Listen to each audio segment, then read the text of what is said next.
All right, let's call the meeting to order. The December 17th meeting of the Planning Commission will come to order. Steph, would you please take a roll? Commissioner Anderson, Here. Commissioner Borgelli, Here. Commissioner Bejas, Here. Commissioner Riggs. Chair Yeh. Here. Is there a motion for an excused absence? I so moved. For Commissioner Turner and Commissioner Gonzalez.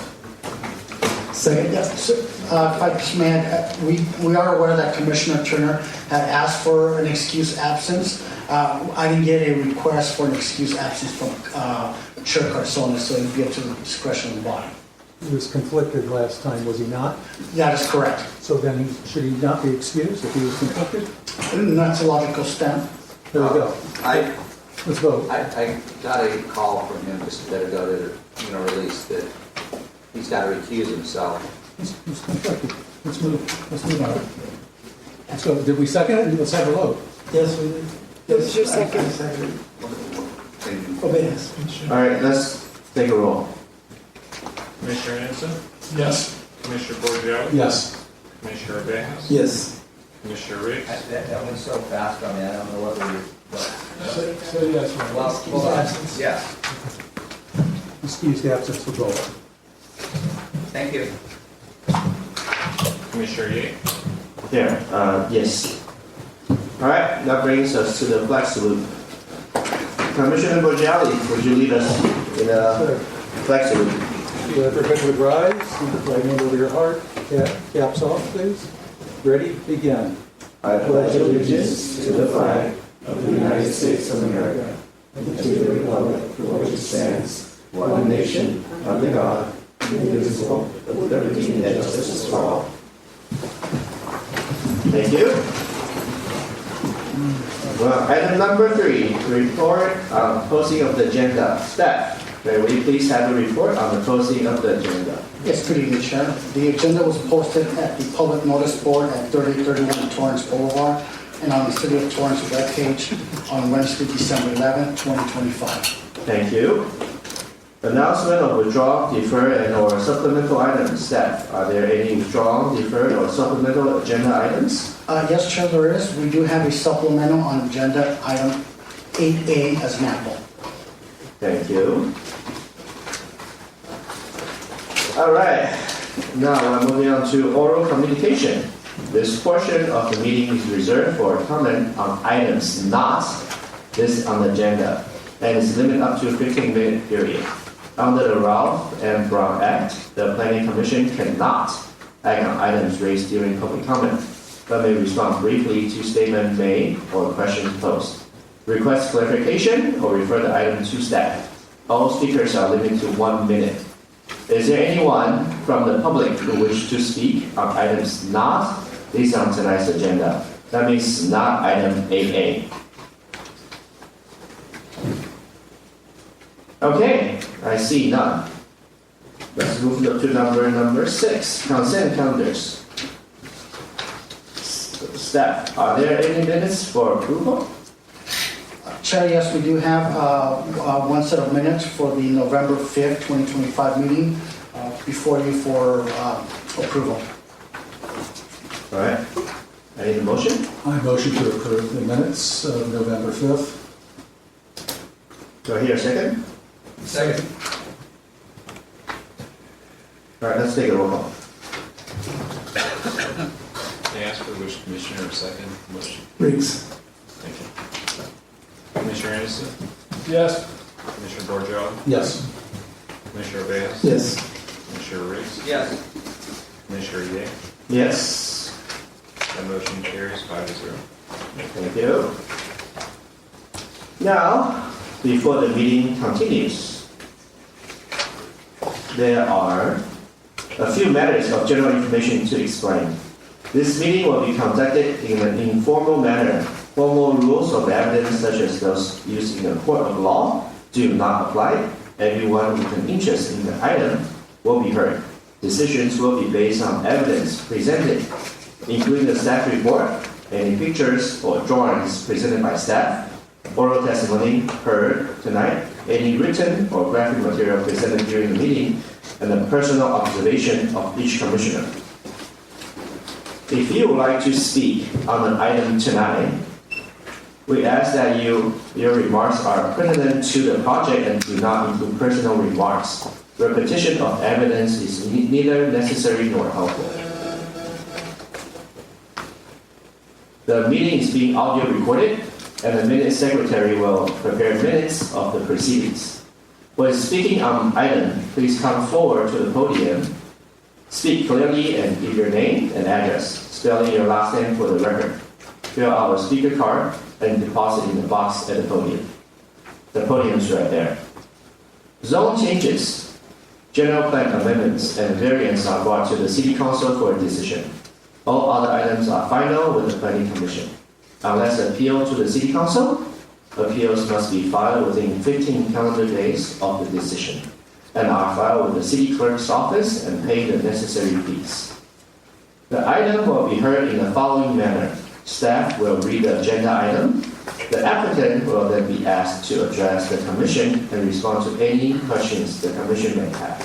Next, any other interest party will be asked to speak on the item. Finally, the applicant will be invited to make a closing statement and respond to further questions from the Commission.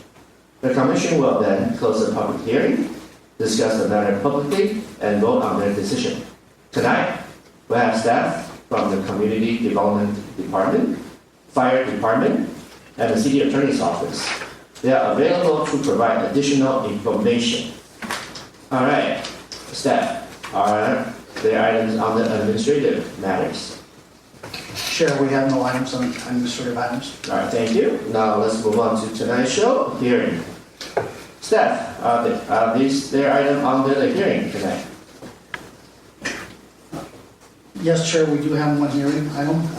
Yours. Could you please call the next item? Commissioner Ye, item 8A as an alpha will be introduced by Planning Associate Rolanda Gomez. Thank you. Good evening, Commissioners. 8A is a continued item from the November 19th, 2025 Planning Commission meeting. The item is a recommendation of the Community Development Director that Planning Commission conduct a public hearing and consider adoption of resolution numbers 24-21, 24-22, 24-23, and 24-24 for approval of a conditional use permit 21-18 in conjunction with the density bonus, development permit 21-1, precise plan of development 21-9, and division of lot 21-9 to allow the construction of a new mixed-use development comprised of 20 senior citizen residential apartments and 1,608 square feet of commercial space on property located within the hillside overlay in the Hawthorne Boulevard corridor-specific plan Walteria subdistrict zone, and determine a categorical exemption for the project in accordance with the California Environmental Quality Act, Article 19, Section 15332, infill development, and Section 15315, minor land divisions.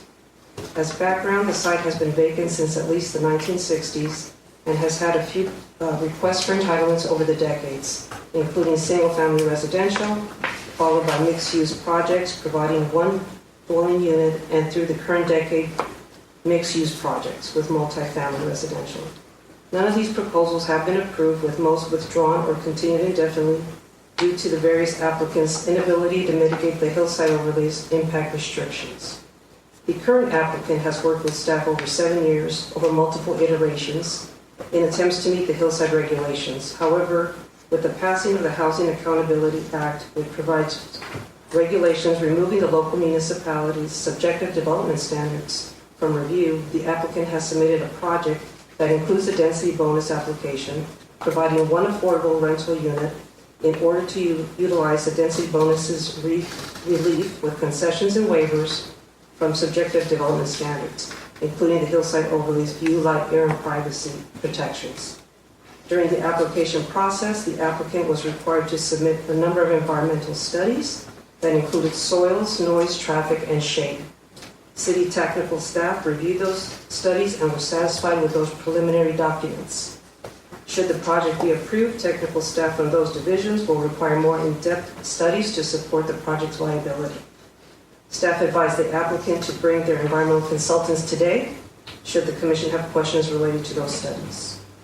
Supplemental material has been provided, including the draft minutes of the November 19, 2025 Planning Commission hearing, an email from the applicant's representative requesting additional relief from parking standards by invoking the state density bonus code section, a revised letter from the LA County Sanitation District, and additional public correspondence. Staff continues to recommend approval of the project and is available for questions. Thank you. All right, are the applicants here? Yes, we are. Could you please come to the podium?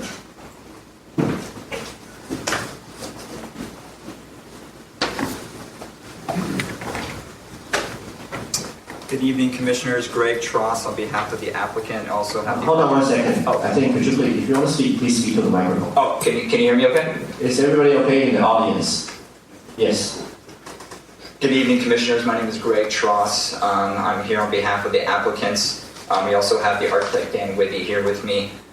Just want to reiterate a few points of order following our continued hearing that we had last month. Just want to reiterate that this project is designed to be responsible and collaborative with both the city and the nearby residents, and to be the best feasibly possible. As Ms. Gomez might have stated, this project is part of the state density bonus law. We have invoked that state density bonus law, which allows for a higher density. But still, we have not actually gone, and intentionally not gone, to the point of where you could increase even more to potentially 38 units. So instead, we've actually reduced it down to 20 units, specifically to reduce the height of the building, the massing of the building, as we want to be responsible neighbors to the best intent possible.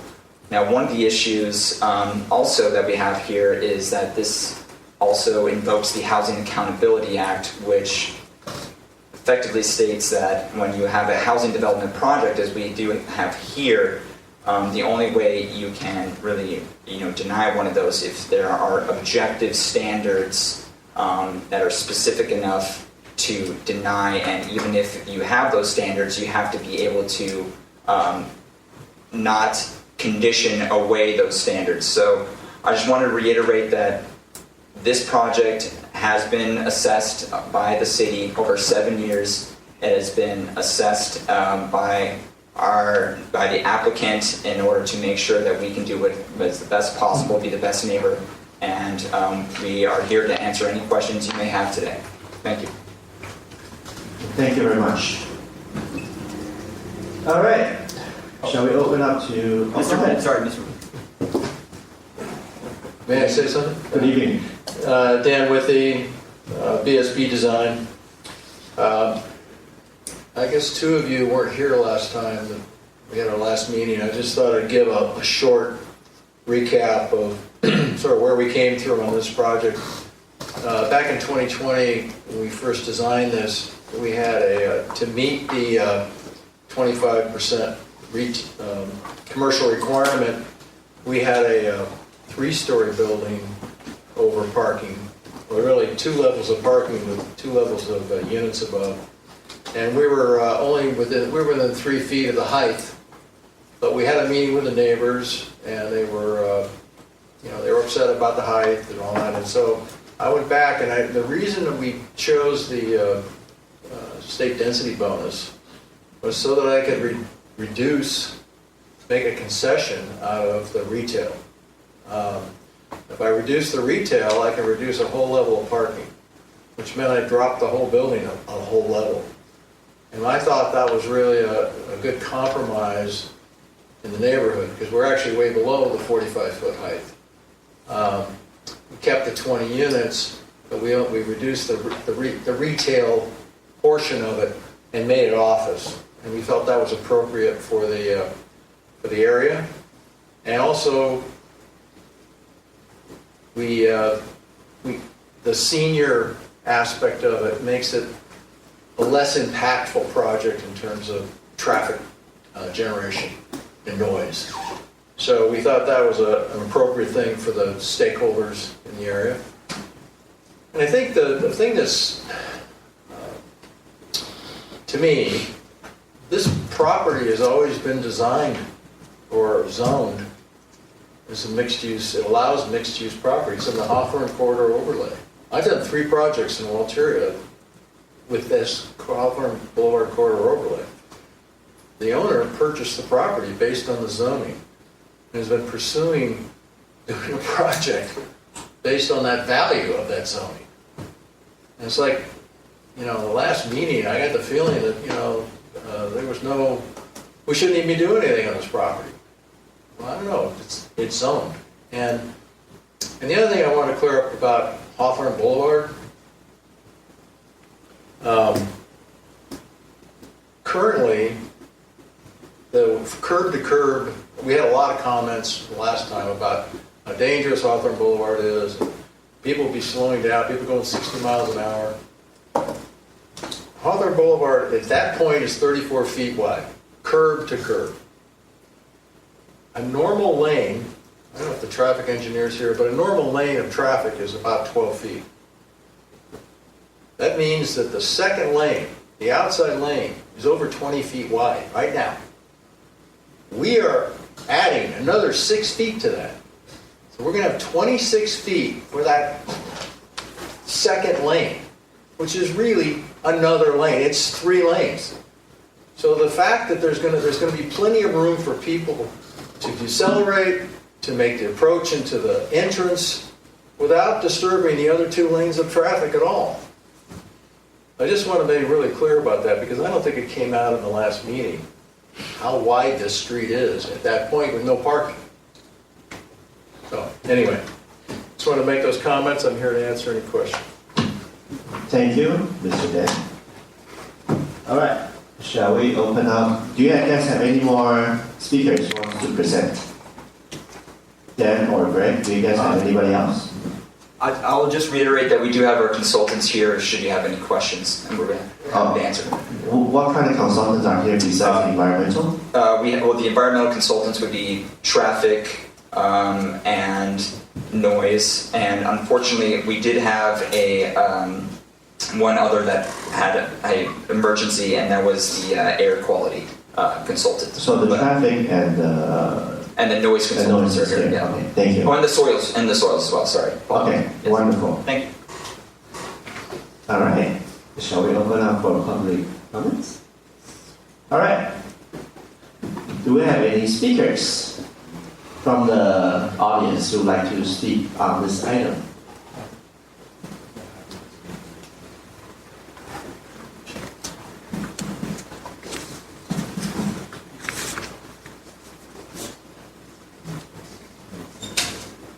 Dear Planning Commissioners, my name is Dave Brent, that's B-R-E-N-T. My address is 3614 Alita Drive, located adjacent to the proposed development.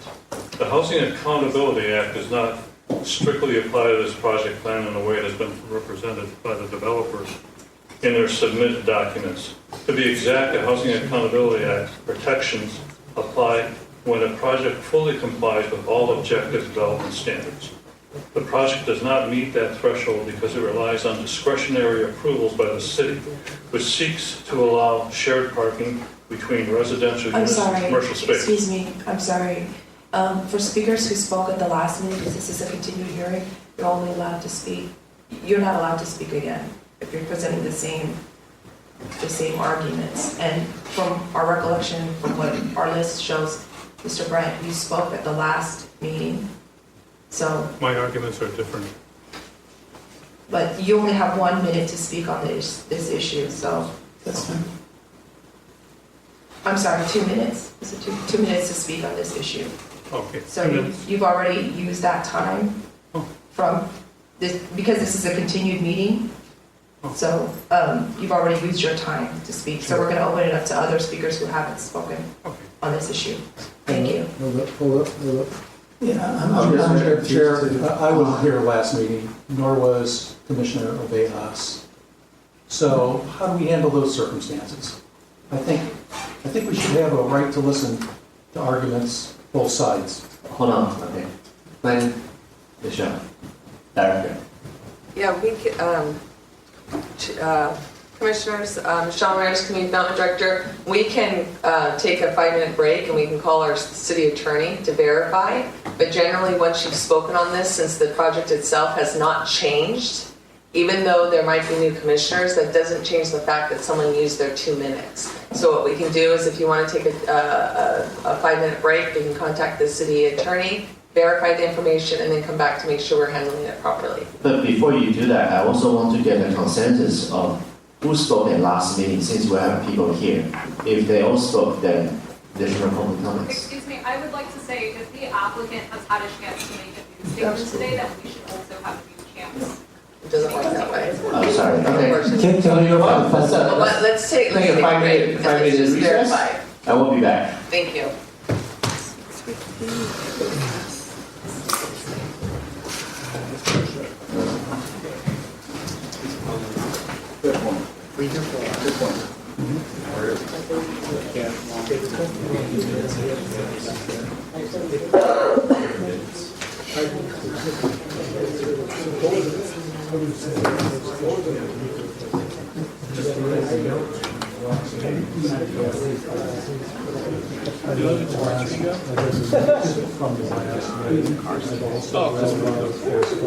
What part? Daniel lives in Carson. That when these folks would say that this falls under HA, By, there needs to be an argument. by Dominion Sales and like,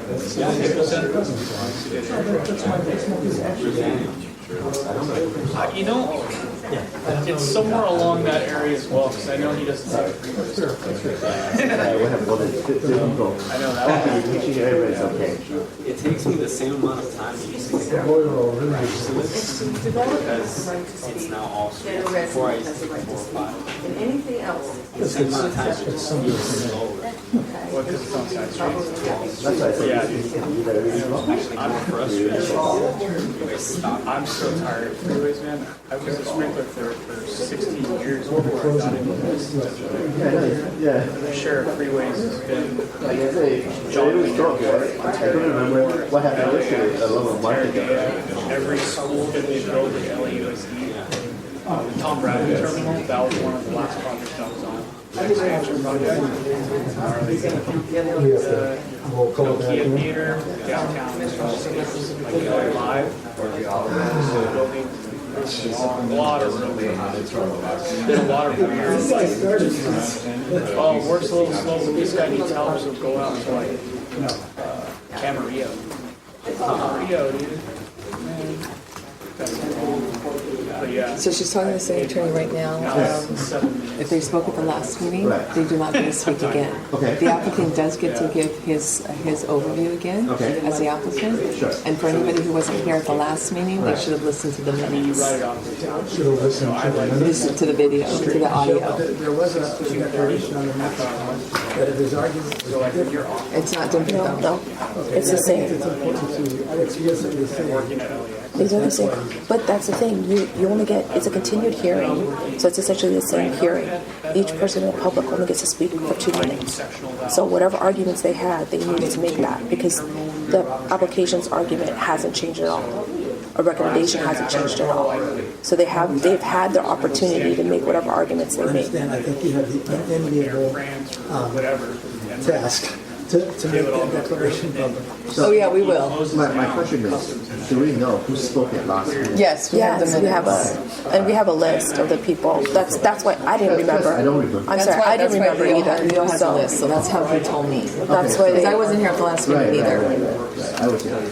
Yeah, I was here and I didn't remember. Sorry, there was a lot of people that spoke at the last meeting.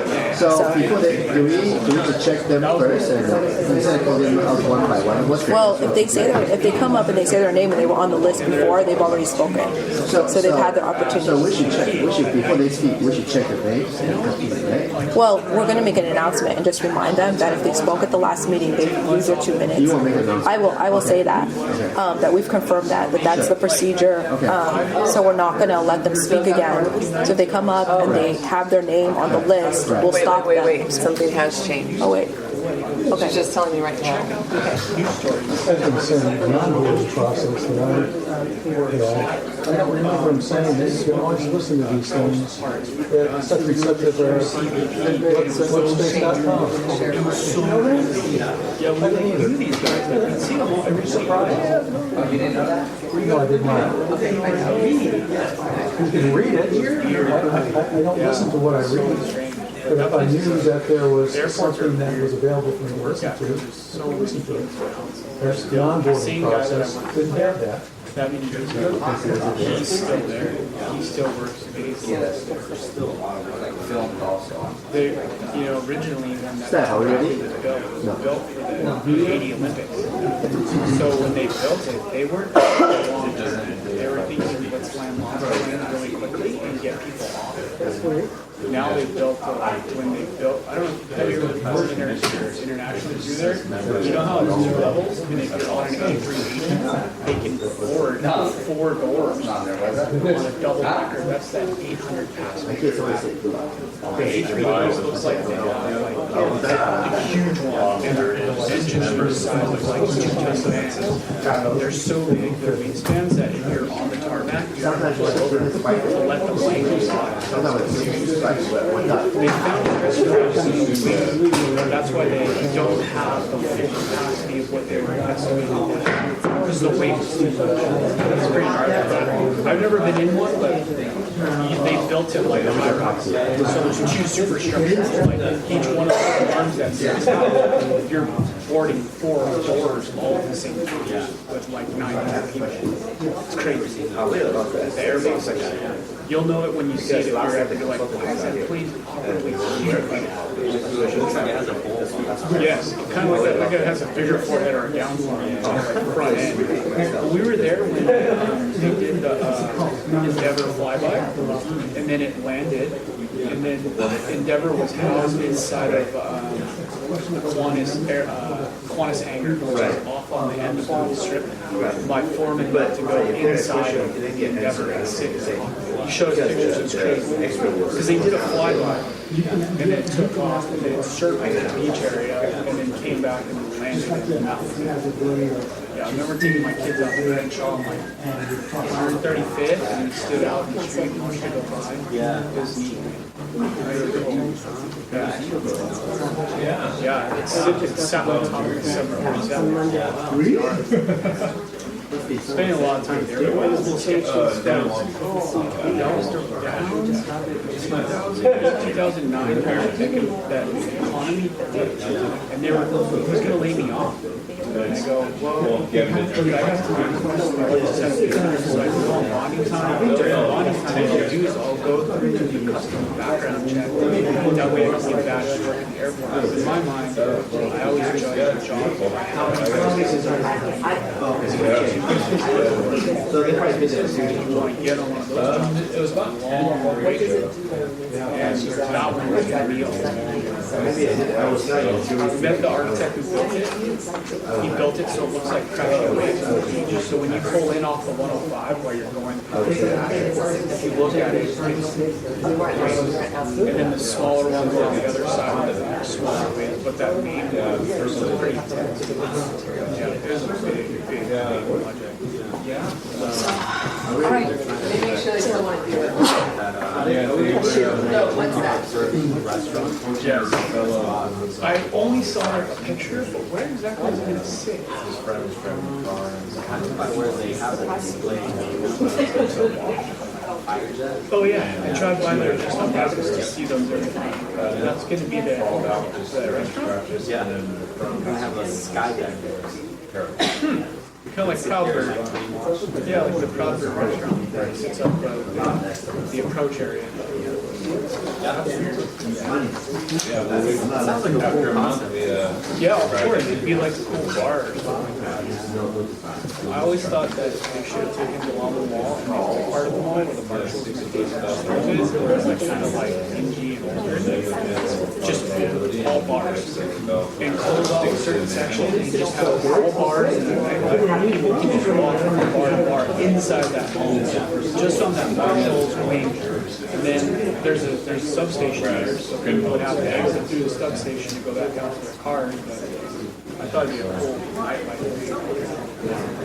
they still, it's like pulled off some random, the D1 sports is down in there. Just a bunch of weird stuff down in there. That's been a lot more security. But it'd be isolated to just that one section of all because it would be shut down on that side. You shut down Macy's and you can't walk through to the new part of it. So it'd kind of be like cut off just that one wing. And then you would exit by Dial in from wherever we're at. exit by the substation. Listen to it, even though we can't be there, we should be audio Prairie connected. side, Madrona side. So if we're at a religious event, We'll see have what your the AirPods NAR in. finishes. Listen. They, maybe that'll give them a share. The renderings that we saw originally, where the people who wanted to put in supermarkets and residential or commercial spaces with the lights going over the street. It was pretty cool looking. It looked nice. It was a great idea. Jimmy Oil, they kept funding. That's why I asked the guy today where it was, because they have that requirement. It's like, Nora always talks about this, like 30 feet long and open to the sky. So you see that oil leak in Newport? They bring that rig in and they pump that oil. It's got to be able to I want to come one more part. So you're going to ask them to change it. So then they have so then wages are. It's pretty awesome.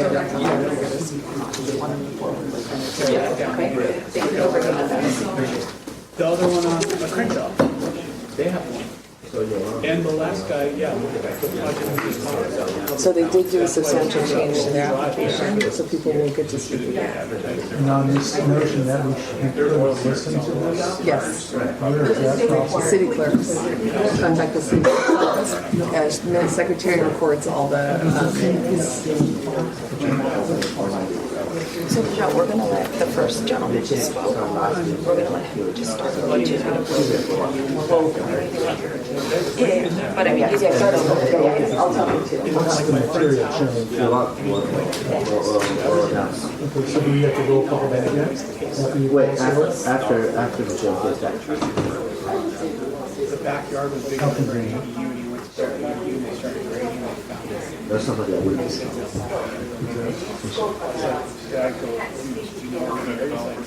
Anybody go ahead. That's all, in my opinion. You guys are so like right heavy, you know, all of you are on the right. Looking back, there's nobody back here, so that used to that. Yeah, that's right. My right. This is to the left. Well, I guess to your guys' left, but to my right. It's good to see a face sometimes. I see the back of the head. It's hard for minutes that way too. If they were that way, it'd be much easier, because I don't still know all their voices. That's true. Can you stand up on this side? It's like a downhill. The other one sit on this side. So it's different. Everybody different. All right, ladies and gentlemen, we're going to call back the meeting. Staff, could you please take a roll call? Commissioner Anderson. Here. Commissioner Bordeaux. Here. Commissioner Bates. Here. Commissioner Riggs. There. Commissioner Ely. Chair, yes. All right. Ms. Yolanda, do you have some announcement for us? Yes, sir. On Monday, December 15th, staff received an email from the applicant's representative noting they would like to change the project by removing the conditional use permit aspect of shared parking. And that is considered a major change to the project. Okay, and what does that mean for the public? That they can all speak again. All right. Public, did you hear that? All right, now let's continue with the public hearing.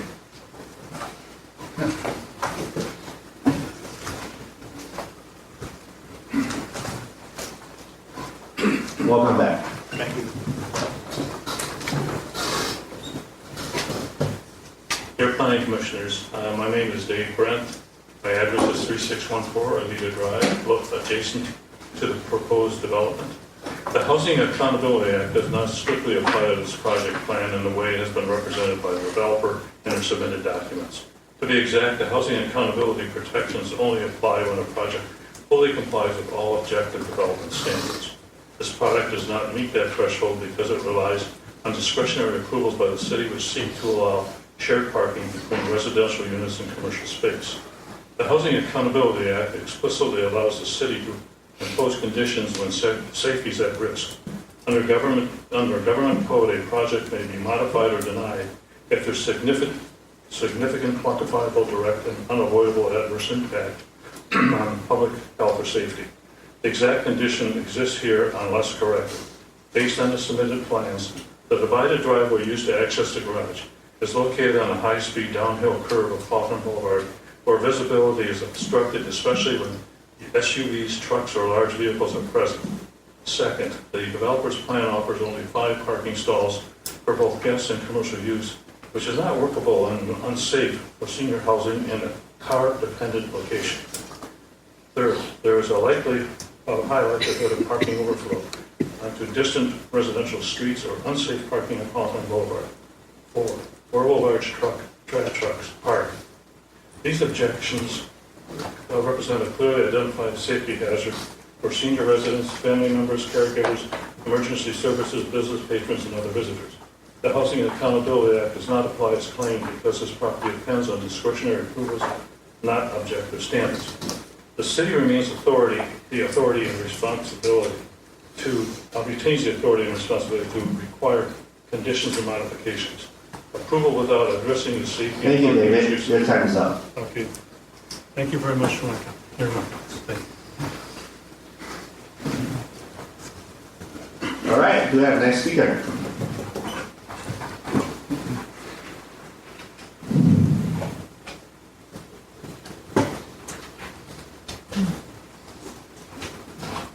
My name is Joan Davidson. I'm here to speak to the safety and emergency issues not addressed in any of these documents. A 20-unit senior housing project on a major speedway with one exit and one ingress is unacceptable. Downhill slope cars travel at 50 to 60 miles an hour. It's too difficult to get in or out. Site is not ADA compliant for adequate access, no Hawthorne sidewalks. The underground parking is inadequate, little any handicapped van access. It does not meet Torrance's municipal code 93.3.1. AB 130 and SB 131 applicable to the project are not addressed in the paperwork. The Torrance fire and ambulance services will be higher with seniors. Who is bearing this cost, the city or the developer? C.1 states right of acquisition and cooperation with adjacent cities are keys to addressing the circulation issues. You did not address Rolling Hills Estates or PV Estates. In 2002, a major landslide occurred in Country Hills, and I don't see any information on that. LA County has identified this exact spot as a landslide liquefaction zone. It is located on top of the PV earthquake fault. The monitoring well for the PV landfill, number 63B, is right next to the site. Vinyl chloride, a known carcinogen, is very high. Please check this out. Who in Torrance has checked the consequences of the health impacts of any of these situations? And tunnels were found across the street at Sunrise Assisted Living by Bernard's Construction. That is a fact, and these are all facts, and none of this is in the developer's document. So you have to decide, are you going to put the safety and the emergency services first for your community, or are you going to side with the developer for his pocketbook? Thank you, Ms. Jones. Do we have the next speaker?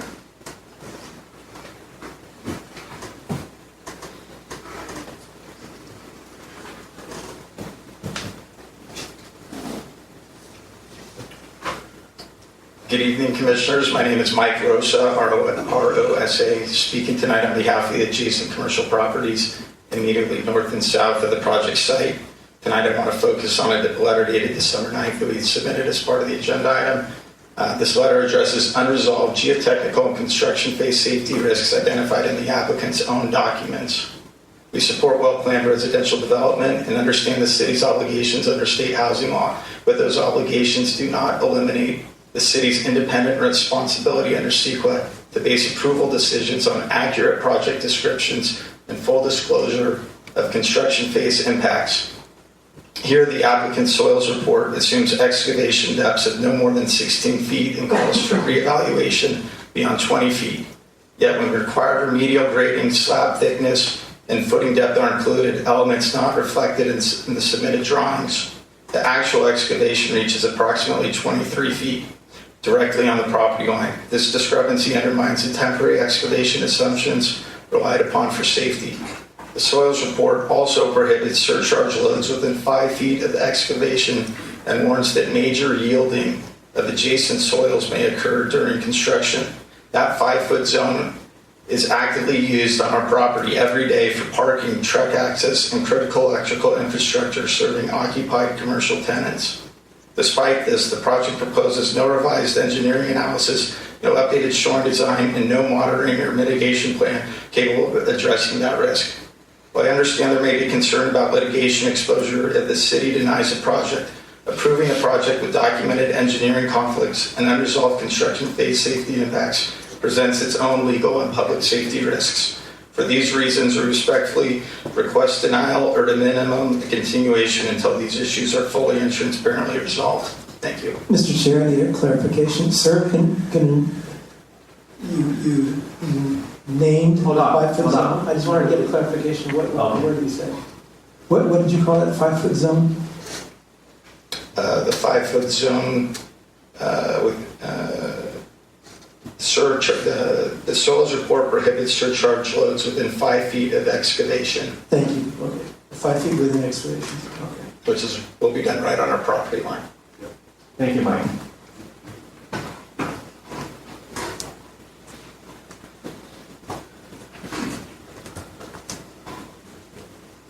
Good evening, Commissioners. My name is Scott Douglas, and I own the commercial properties adjacently to the north and south of the subject site. I've been a longtime investor in the city of Torrance, and we've consistently supported responsible development in Torrance and value projects that are safe, functional, and well-planned. I want to focus on one issue tonight: public safety. This project is located in a steep downhill stretch of the Hawthorne Boulevard with fast-moving traffic and limited sight lines. Drivers already have limited margin for error when slowing down to enter the driveways or when pulling back into traffic. A professional traffic review of the proposed site access raised concerns that go well beyond the minimum compliance on paper. In real-world conditions, delivery trucks, moving vans, service vehicles inevitably stop or stage near the project driveway. When that occurs, those vehicles will interfere with the traffic trying to slow down to enter the site, while at the same time obscuring sight lines for drivers on exiting the site who are trying to judge the gaps in downhill traffic. These overlapping movements create predictable conflict points with very limited reaction time. The driveway itself compounds the problem. Vehicles are required to make a sharp turn immediately upon entry, which causes larger vehicles to slow, swing wide, or pause. When that happens, entering or exiting vehicles can stack up, further restricting visibility and increasing risk, especially during deliveries and move-ins. These conditions won't be rare. They will occur during routine operations and during construction, yet no clear path has been presented to manage those realities of the safety. We understand the city's desire to avoid unnecessary legal exposure, but approving a project with foreseeable unresolved access and safety conflicts creates its own risk. These risks affect the public, neighboring properties, and ultimately the city itself. I'm not opposed to housing. I've been a big advocate for it. We're asking the Commission to slow this project down until these safety issues are resolved. I've had my office for 25 years right next to the site. Thank you, Scott.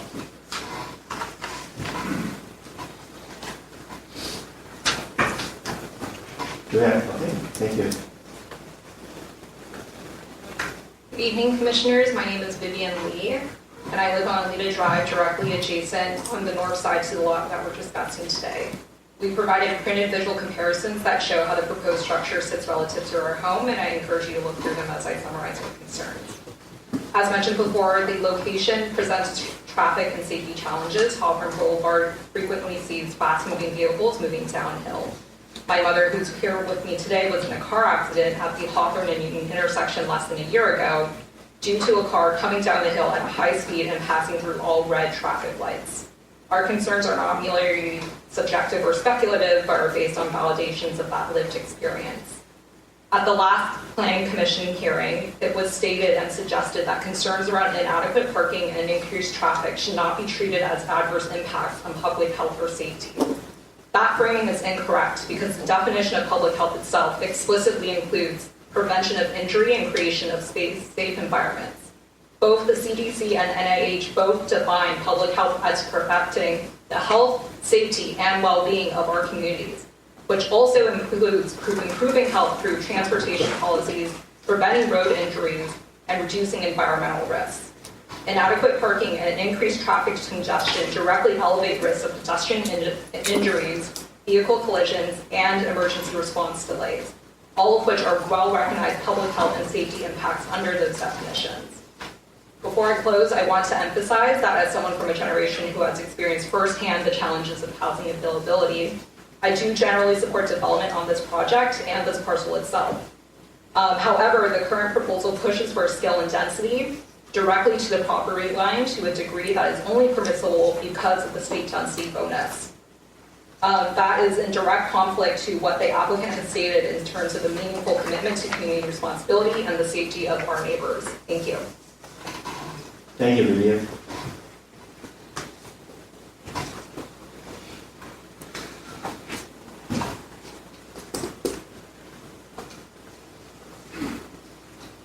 My name is Annie Lee. I live on the Blvd Drive.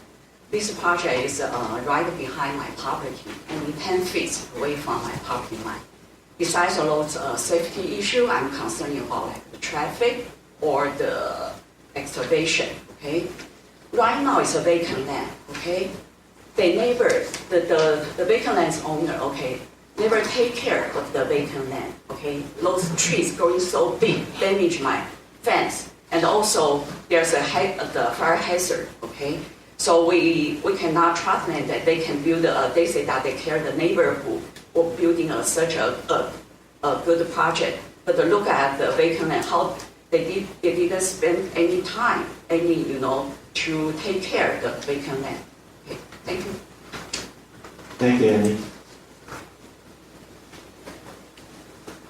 Do we have any more from the public who would like to speak?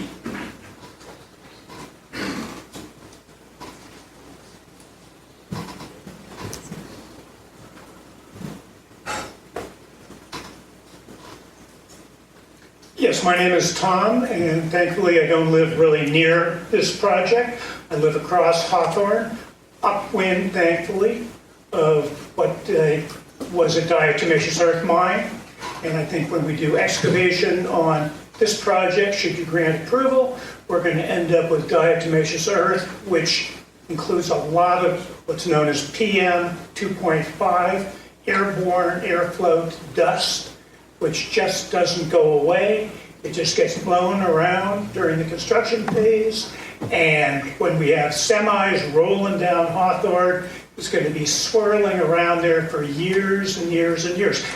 And that doesn't bother me again because I live upwind. But then you got an elementary school downwind. And all those little kids for generations are going to have to put up with PM 2.5. Anyway, I would urge you to consider that and vote accordingly. Have a great evening. Thank you, Tom. Do we have anybody else who would like to speak on this item?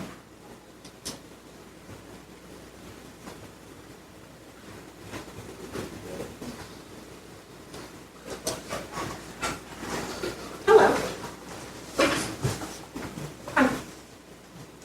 Thank you all for being here. I appreciate your service to our city. I had to write notes. I don't know what other people have said because I'm struggling with traffic to get here. The clock is ticking. I live literally around the corner. Could you please say your name? Sorry, Christine Kobe. I can look out my window and see the sticks. I can see the peril that this proposed development of this obscure slice of land is causing to my neighbors and I. Have any of you been out there to see what this looks like? Do you have any idea how preposterous the development of this site would be? From a traffic standpoint is what I'm going to focus on. I don't know what other people spoke of because obviously I just got here. So it is located at a major intersection. There's only one way in, one way out. If you want to go another way, you have to do a U-turn. You don't have options. It's a very difficult intersection already. People come flying down Hawthorne Boulevard. Flying.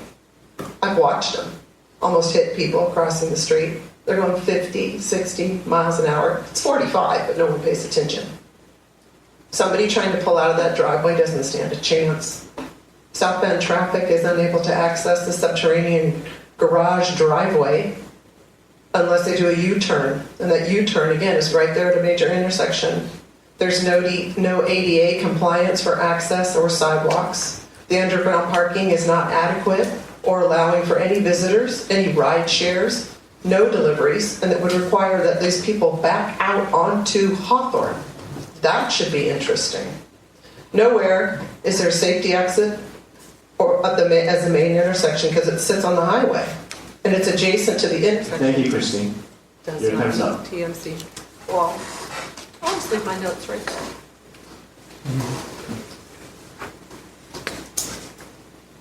Do we have anybody else who would like to speak on this item? All right, I see none. Should we call back the applicant? Yes, I would recommend All that. right. Mr. Gregg. Thank you. Here's the prior comments from, to the record. I also wanted to add in a few things to the record, including some geotechnical report, or geotechnical consultant responded to some of the comments from the December 9th letter by Rolling Hills Business Center.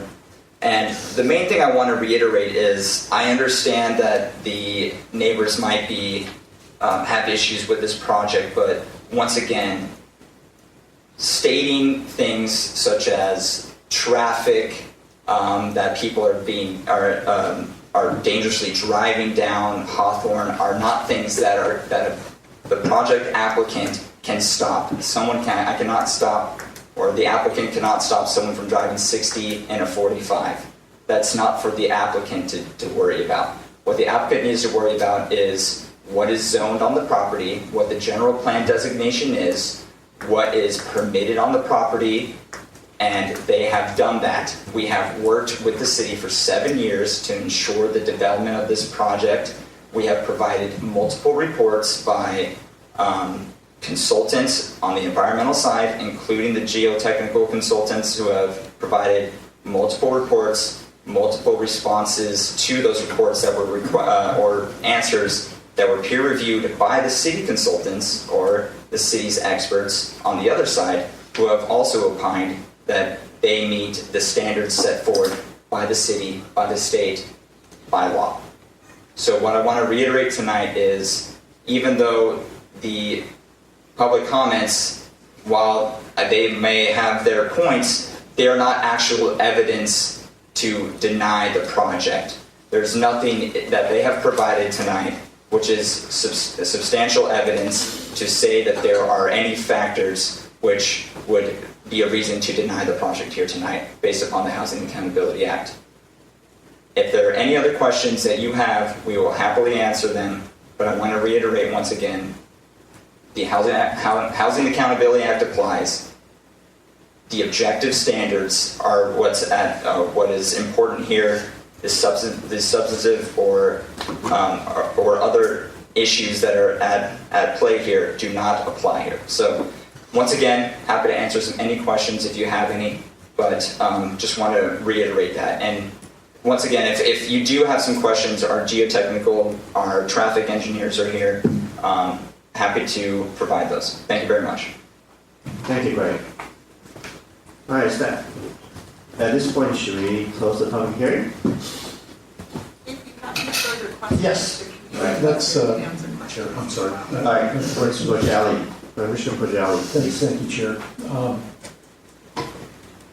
If we close the public hearing, will we be allowed to ask questions of, okay, so we should keep the public hearing open because I do believe there are questions that we need to ask. You can ask the applicant, but you cannot ask questions directly to the public. Okay, fair enough, Chair. I've got plenty of questions for the applicant. Also, Chair, when would it be a good time for us to state that we have driven the site in other measures? Staff. With regards to making any statements, I would do that right before, actually at this point, before you make any comments. Perfect. All right. Do we have any disclosures? Sure. All right. Go ahead, Mr. Commissioner Obejas. So I have visited the site. I'll make my judgments based on my observations, the evidence presented here, and the testimony presented here. Commissioner Bocelli. Thank you, Chair. I have visited both, I visited the project site, the area, both walking and driving, and I'll make my decisions based on my observations during my visit, as well as the presentation of material that was brought forth this evening. Also, I have received on my private email an email from a resident in the Walteria area, and this was forwarded to staff to disclose that I did receive this, and this will have no bearing on my decision. Thank you. Commissioner Bocelli. All right, Commissioner Anderson. I have viewed the facility multiple times by walking and driving by, but I will be making my decisions this evening based on input received, the staff input, and those observations. Thank you. Thank you, Commissioner Anderson. Commissioner Riggs. I also have visited the site. I will be basing my decision tonight on facts that's been presented tonight, and also I would say from last meeting. And that's it. Thank you, Commissioner Riggs. Mr. Obejas, do you have more? Yep, one more disclosure. As Mr. Borgiali pointed out, I also received some feedback on my personal email. I immediately forwarded it. You can see it reflected in the supplemental tonight. Thank you, Commissioner Obejas. All right. Do we have any questions from the Commissioner? Yes, Commissioner Riggs. No, I no, okay, right? You didn't take me off. All right, Commissioner Obejas. Okay, so in the testimony, there's in some of the submitted comments, there's claims, there's assertions, there's counterclaims, and so I guess I want to ask staff about some points that some of the folks have brought up. I have some concerns, which I do think relate to objective criteria. If this was 5 years ago, we could consider subjective criteria.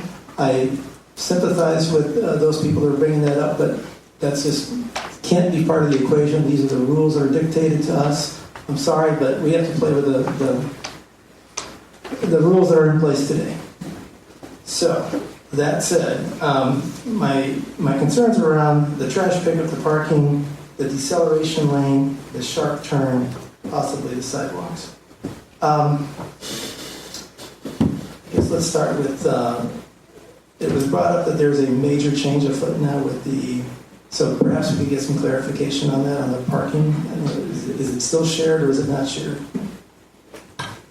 Thank you, Commissioner. The applicant has requested that we remove that requirement from the CUP application based on HAA regulations.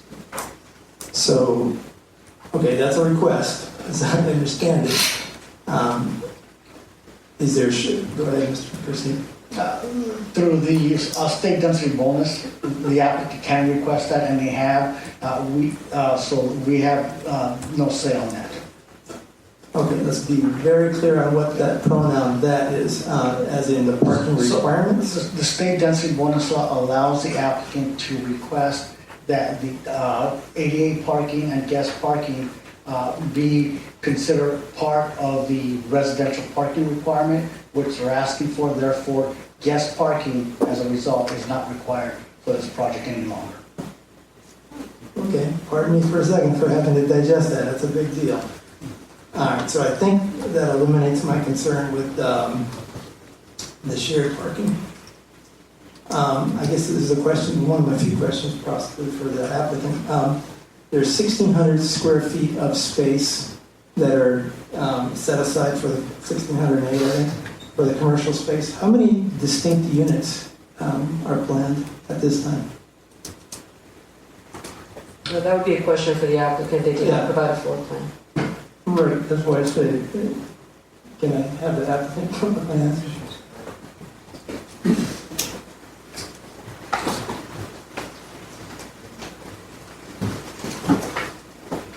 Hi, Dan with the architect. When you say... Hold tight, your microphone is not on.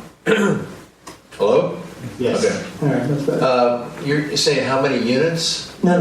Okay, as I understand the parking, okay, you've got 20 spaces set aside for the residential. Right. It's no longer shared. So apparently you have 5 parking spaces set aside for the commercial office space. Right, so the question is, how many units will be, divvied up? Is it one unit that's 1,600 square feet, or is it a number of units? I have no idea. We haven't leased it yet. So I'm assuming it's just be probably one company, or one office user. Could be 2, I guess. I don't know. We haven't divided it because we don't have a project yet, so we haven't leased it. I understand. I guess I would have a concern if it was more than 5 units and you literally not have one. That's so. Sorry. I think that there's such a small space. I mean, 1,600 square feet is pretty small for, it's we usually figure 800 to 1,000 square feet to be an office, and conference room. I would assume there would be no more than 2 or 3 spaces. Okay. Staff, is it reasonable to impose a condition that there's no more units than there are set aside commercial space? Commissioner Maybe Reyes? let me reword that. Okay. There's 5 spaces set aside for commercial users. Can we have a condition put on it that there are no more than 5 commercial units, which is, much more than the applicant is asking for, which would guarantee at least that there's at least one parking space per commercial unit? Commissioner Reyes, let me give this a shot. So the number of parking spaces, which is 5, that's required for the commercial use, is based on the total square footage of the commercial space at this development. That is regardless of whether it's 1 unit or 20 units. Okay, so we would allow 20 units to share only 5 spaces? Again, it's based on the square footage, size of the use. In this case, it's commercial, so it would be based on the square footage of the walls. I think you're answering that you can't impose that condition. You just have an overall size requirement. Okay. All right. Learning all kinds of things. Let me turn to the concerns brought up by the adjacent property, West Coast Capital Partners. They make a claim that based on the findings here, the report, the excavation is going to be 23 feet, not 20 feet. Staff, can you comment on what your determination is? Yes, probably there will be a need for a redesign, but typically, I'm sorry, could you identify yourself? Gaston Shahab, I'm associate engineer, engineering community development department. So basically, a redesign will have to be done, but the additional excavation can be dealt with. Now, of course, it will be more challenging, more costly, but from an engineering standpoint, it can't be done. It should, it's, we can build 2 skyscrapers next to each other, so you could excavate more. Okay, I'm a little confused, so let me try to see if I can figure this out. We've got the adjacent property saying you're going to need 23 feet for this property. Right. Yes. Okay, which exceeds the 20 feet. Is that an accurate statement? You're going to, as is, not redesigned, but as presented here, it's 23 feet. Okay. No, do you agree with that, or is that not correct? No, I'm not sure. I mean, I'm not 100% sure how much excavation is going to be needed exactly. It will depend on type of the soil, what you find when you core, when you excavate. But what I'm saying is whether it's 20, 23, or 25 feet, I mean, the geotechnical engineer can design the shoring system accordingly. To withstand whatever excavation, you can have 2 basements, 3 basements. The deeper you go, the deeper the excavation, the thicker that your shoring should be. From an engineering standpoint, it can be done. It will cost more, but it can be done. It shouldn't. Commissioners, Michelle Ramirez, Community Development Director, if I may, one of the difficulties for staff to answer that question is they don't have the construction plans to look at them. Right now, all we have is the entitlements that have been submitted to planning. So that would be something that would be looked at once the construction plans are submitted.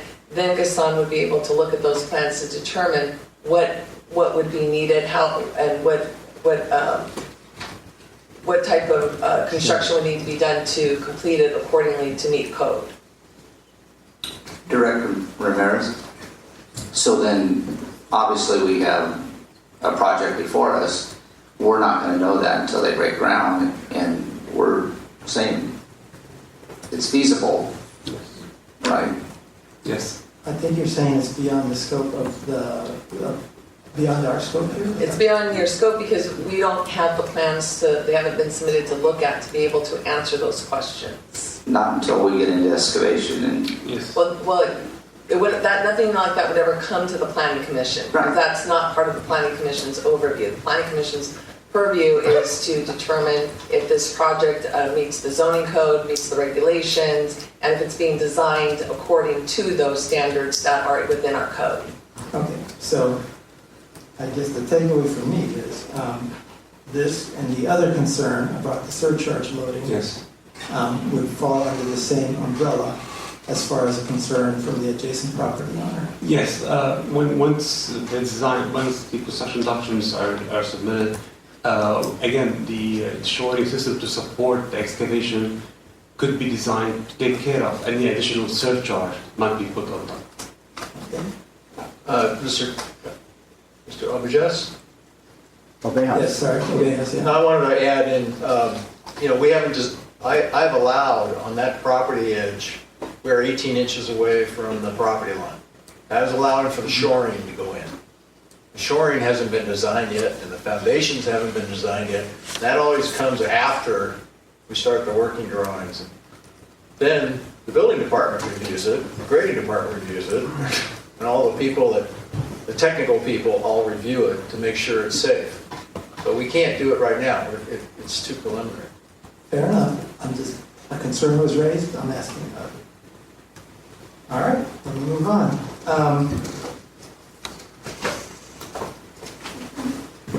You can't mitigate the speed of the traffic. I'll agree with you. But the question is the deceleration lane adequate? I believe in your statements, you've called it a generous deceleration lane. I can't find it right now, but I could have sworn there was another applicant or another piece of feedback in here that questioned the adequacy of the deceleration lane. So, go ahead.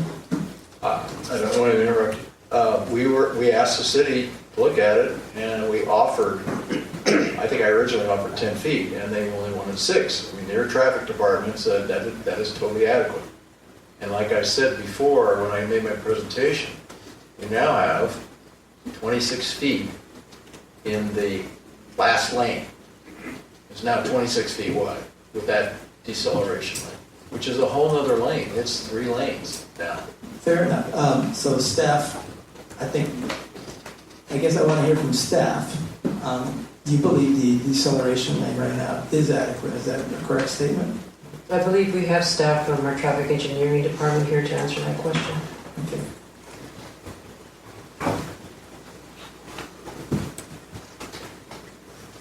Good evening, commissioners. I'm Helen Shi from Public Works.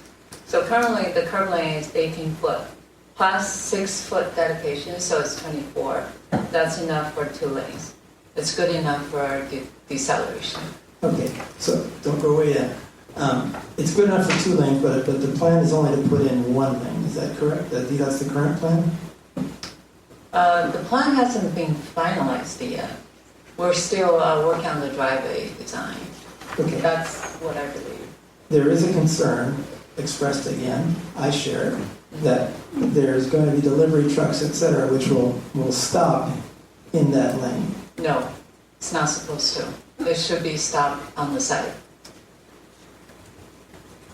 The Okay. deceleration lane is not for parking.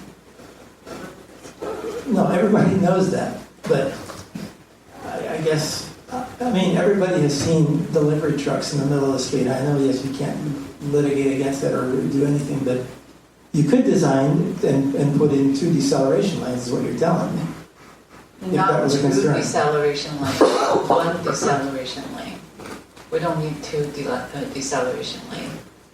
Okay, I guess I share the same concern that there's a delivery truck that's going to be stopped there. They're not supposed to. It's illegal. I understand that. It's a concern. I'll move on. Commissioners, Michelle Ramirez, Community Development Director. We do have had issues with large trucks that do stop, not necessarily in an accelerated lane, just stop in a lane. That's why one of the reasons we do have code enforcement that works from 7 a.m. till 9 p.m. that goes out there and deals with those issues. When they do see it, we do actually go after the property owner. We don't go after the tenant, we go after the property owner who's responsible for ensuring that they are not stopped there. So until we know there's an issue, are we able to deal with it? But is that an issue? That's an issue throughout the entire city. It would not be unique to any particular business. I'll agree with that. However, I think in this particular business, there is a downhill acceleration. Tiger Woods comes down the hill. It could be a problem. All right, I'll move on. It's okay. I'm moving on. All right, let me just look at my notes here. 1 second. There was questions here about usable common open space. The balconies were included in that. I believe an objective criteria on the balconies is 6 by 10. I couldn't glean on it. Are the balconies at least 6 by 10? My recollection is that they are. Okay, thank you.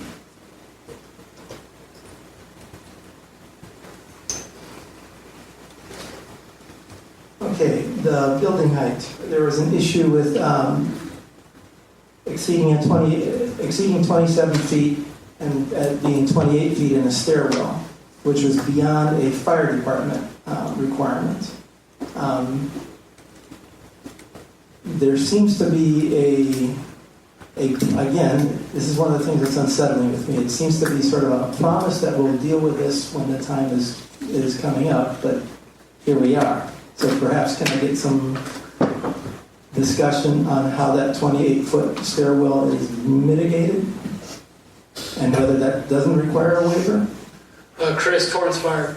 Yes, the fire access that we're currently discussing is that 2 points of access. Anytime that eve heights exceed 27 feet, it requires truck ladder access. Truck ladder access has its own requirements. The requirements that are being met are along Hawthorne.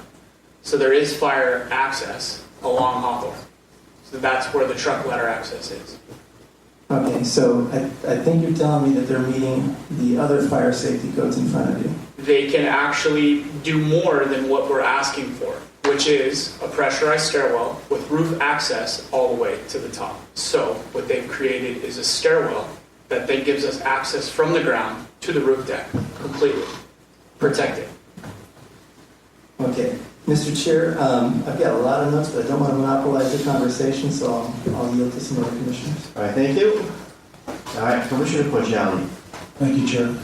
So I'm going to have a series of questions here. I probably have to go back and forth with Commissioner Ovejas, but safety is a major concern for me in looking at this project, and it can't be glossed over or an afterthought, because when as a commission we're asked to sign off on entitlements and resolutions, there are citations that specifically talk about safety, and we, by signing off, agree with them.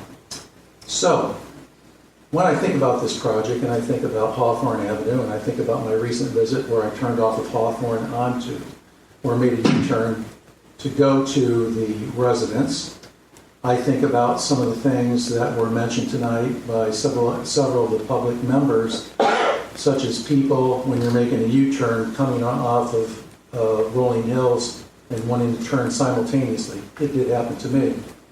So, if I think about this project from a safety standpoint, given that we're going to have to sign off on these citations, I ask myself, what can be done to improve the safety of this project?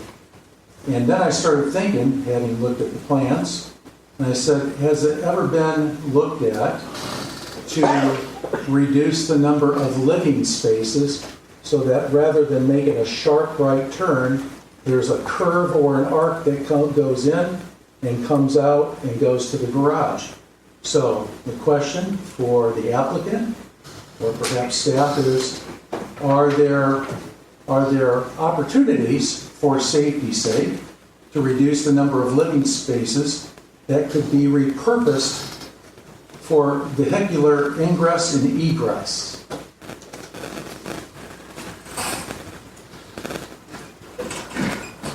Is that a question for us or the staff? For you, sir.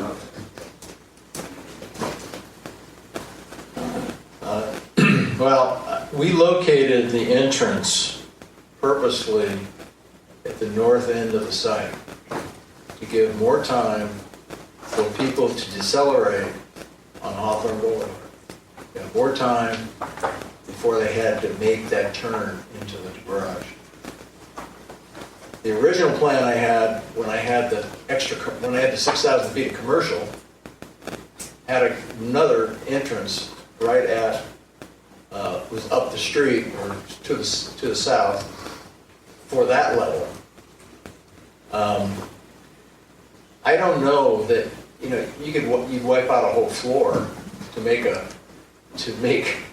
sweeping arc going down. But the problem is it's a triangle at one end. It's we took the end and at this narrow end and came in to open up to the wider side.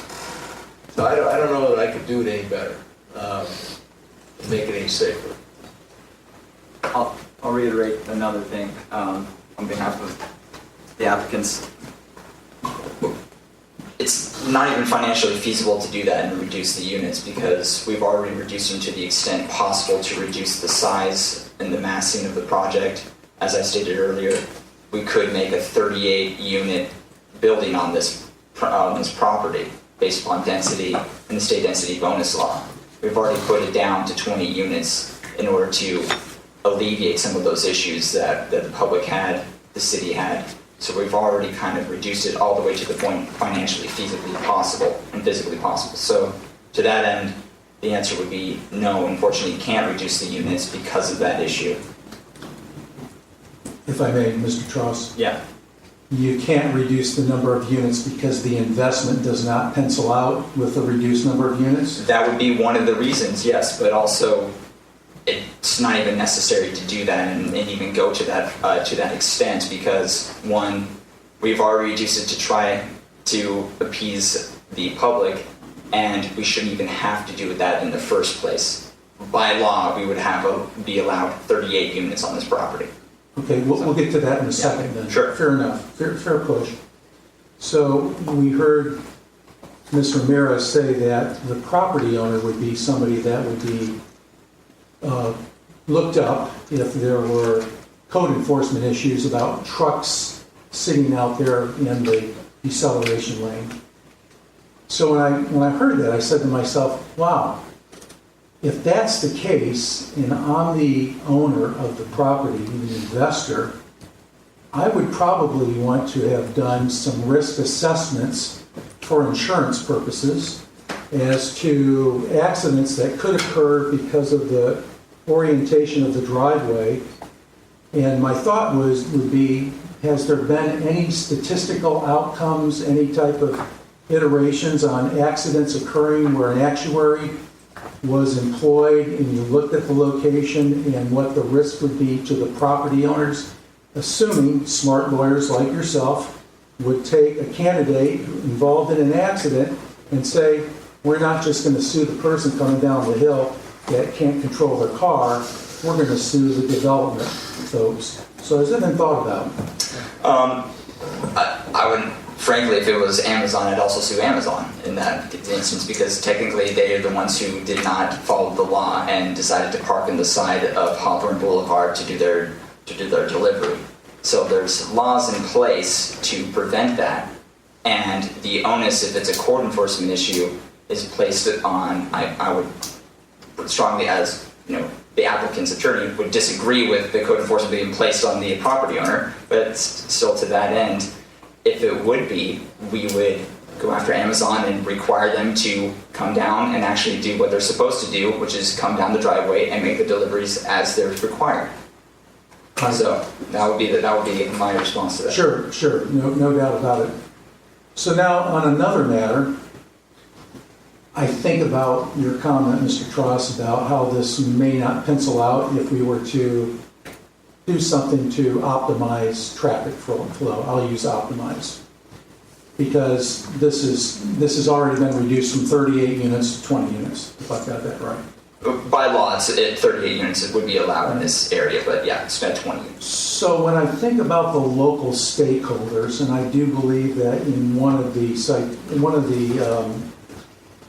letters that was sent in by Mr. Brent, there was a comment made that in 2023 there was a review of the solar panels on his house being impacted by this big tall building.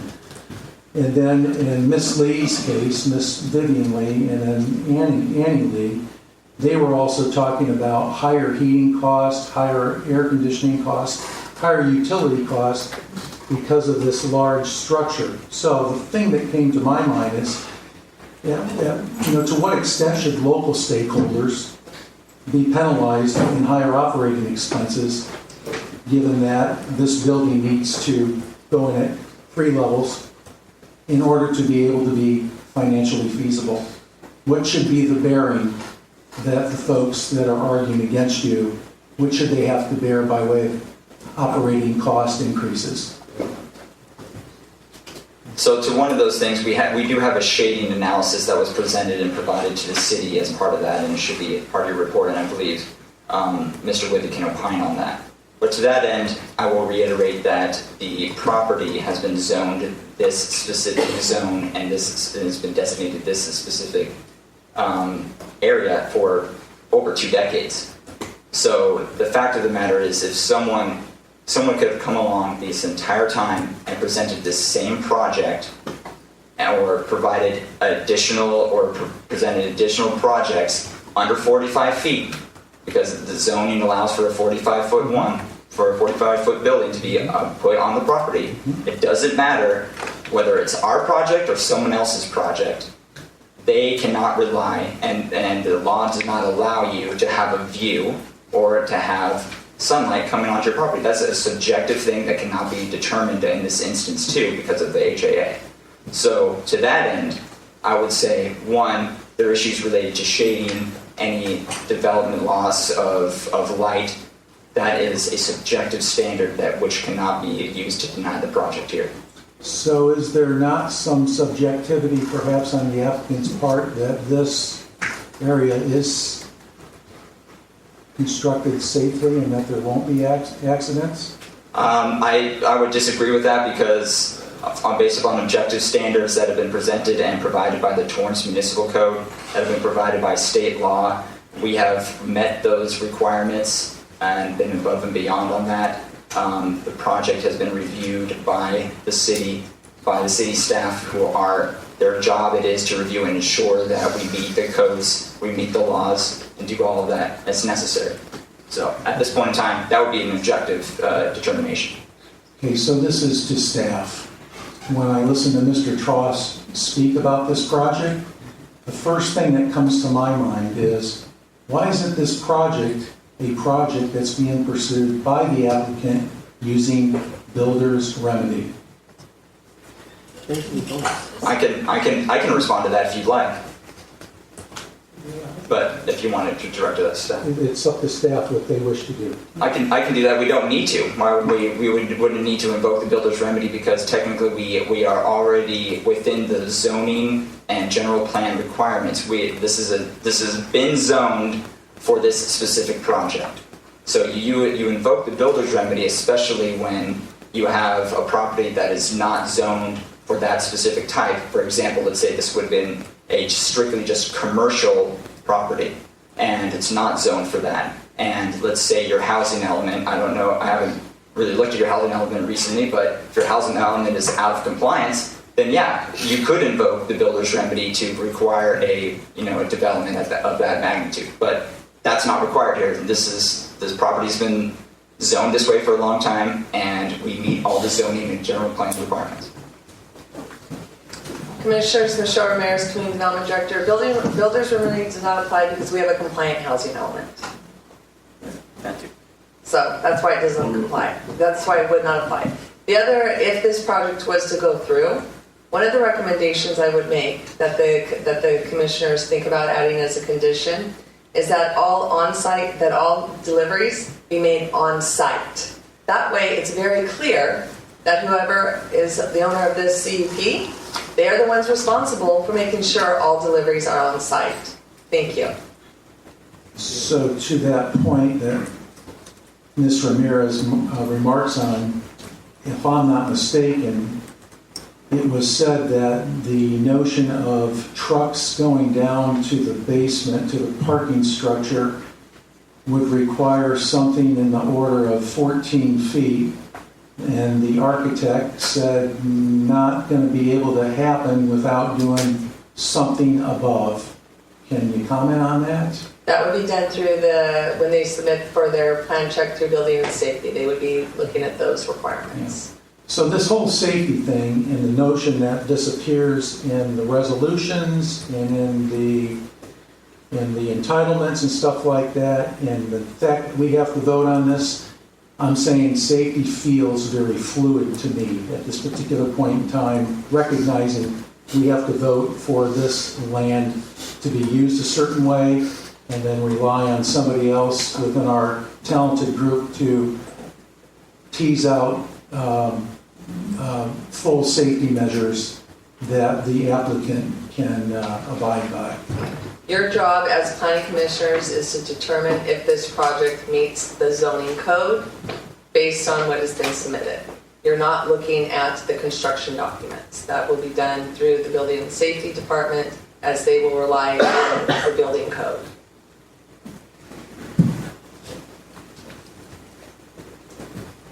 So, right. Thank you, Commissioner Bojali. Myself has some questions. I would like to bring up the traffic consultant from the applicant. Sorry, apologies, Commissioner. Yeah, I did not hear what you said. Sorry. He's up. Oh, traffic consultant. Through last meeting and this meeting, traffic concern is everybody's safety concern, right? Could you address on that? How do you guys view it? What's your point of view on designing this traffic coming from the high speed that you cannot control, right? You cannot control how people drive. Please give us your point of view. Yeah, I was recruited to do the... I'm sorry, please identify yourself. K-Su, traffic engineer. I was recruited to do the stopping sight distance review. So this location happens to be on a left-turn turn. If you go downhill, basically you make a left turn on the curve.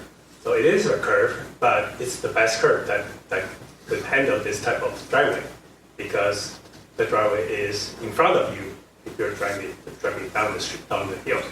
So that's one consideration. And then the stopping side distance is decided by the speed limit, which is 45 miles per hour. Knowing that there's this downhill, we added 20% to that requirement. For 45 miles per hour street, you are required to have 360 feet of clearance to see the oncoming traffic. Add the 20% to that, it will be 432 square feet. So basically, you have to see the intersection from that driveway in order to have enough side distance. So this project meets that requirement. Therefore, we made the conclusion that adequate side distance is perfect. Could you explain again? How do you count? I mean, where do you count the distance for 432 feet from? From the center of the driveway. Okay. You want to be able to see the intersection of Rolling Hill and Hawthorne. So that's giving you 430 feet of clearance. And also, now this question is for the staff, for the entrance and exit, one entrance and one exit, that is sufficient, right, for this project? For the safety concern or just for this project itself, right? Commissioner, based on staff review of my traffic folks, they deem that was sufficient. Okay, thank you. Thank you, Mr. Shi. All right, and also,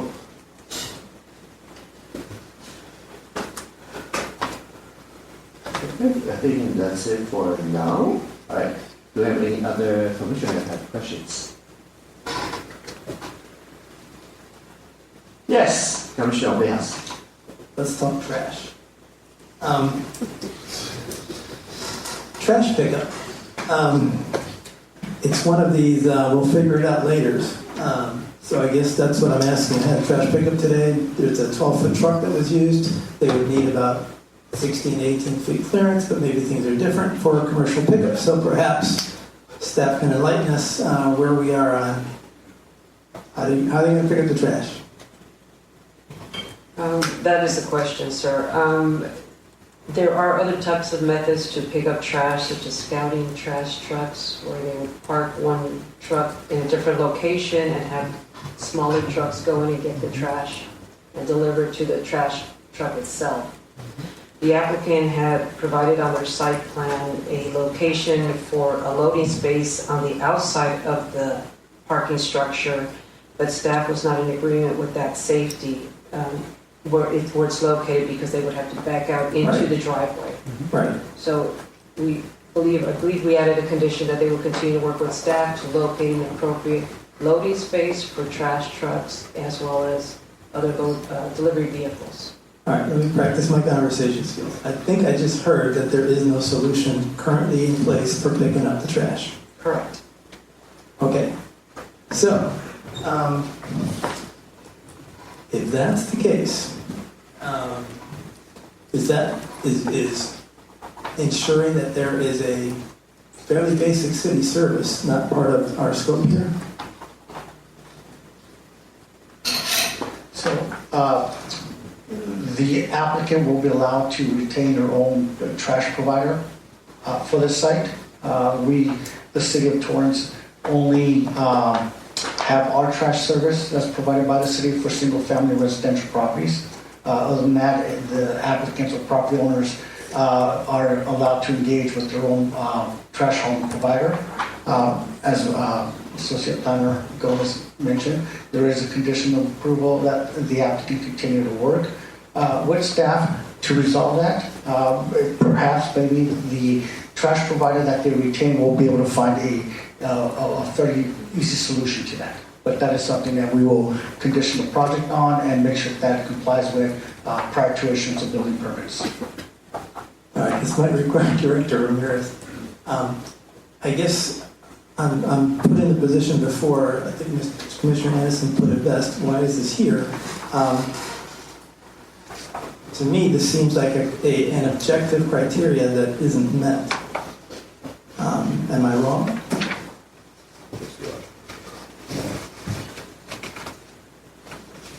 Okay, I think the answer is it's not met, that's for sure. Well, there's a condition in place so that that requirement is met.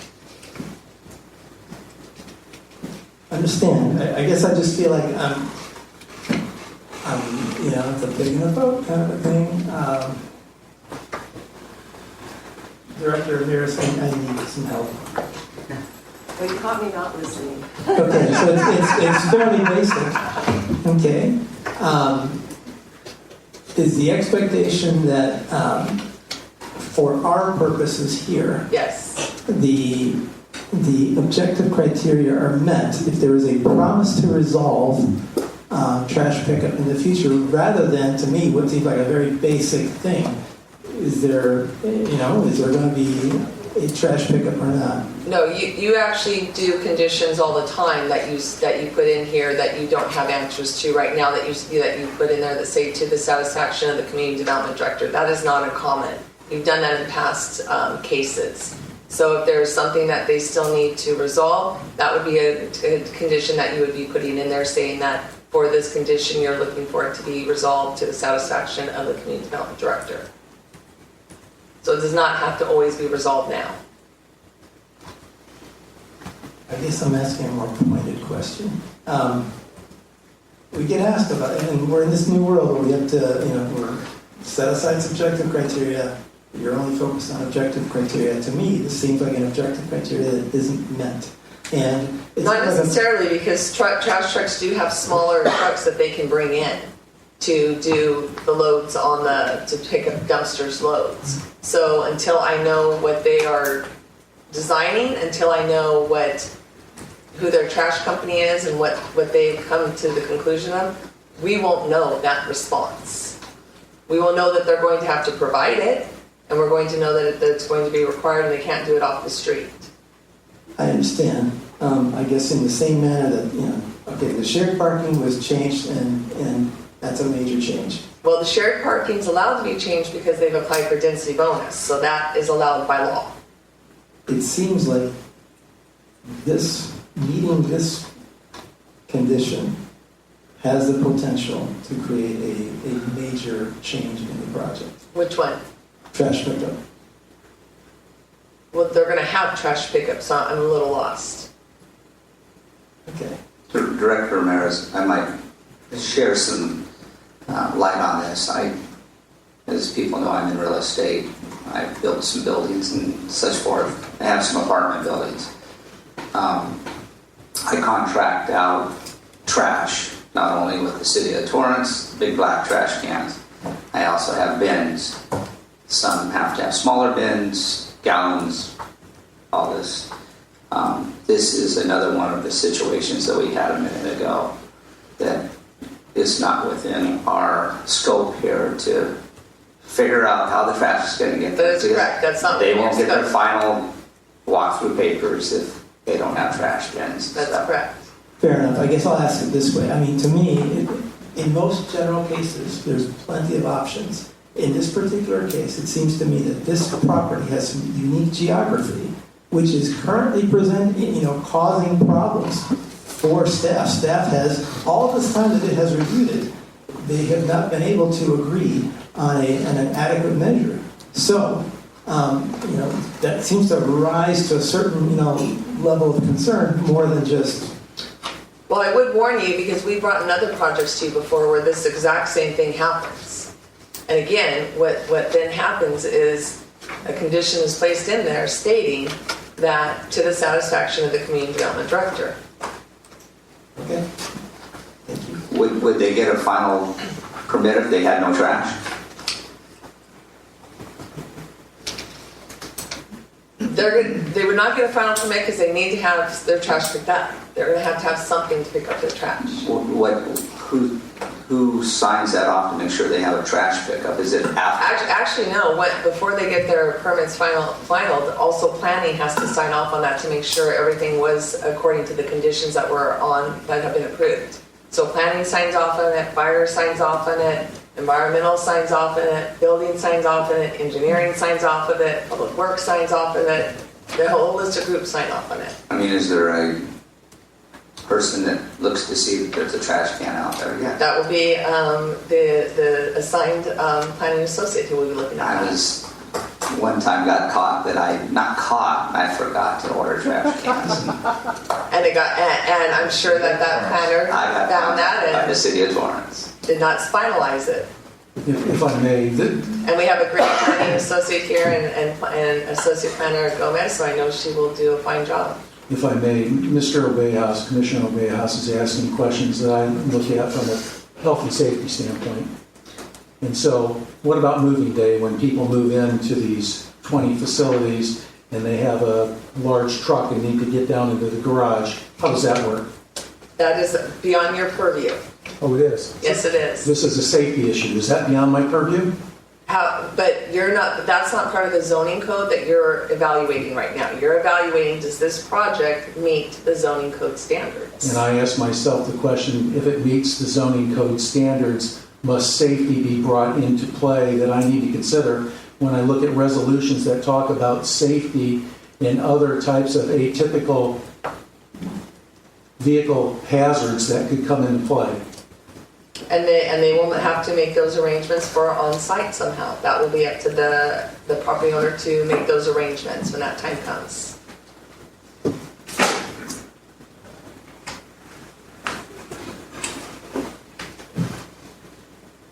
All right, before we go to, thank you, Director Ramirez. Before we go to, oh, you have a question. I have a question for the staff. Since they requested density bonus, can you explain to me how the ADA situation works in this particular case? Are they required to have ADA parkings or anything like that? We'll turn this question over to our building division folks. Rigo Torres with Building and Safety, City of Torrance.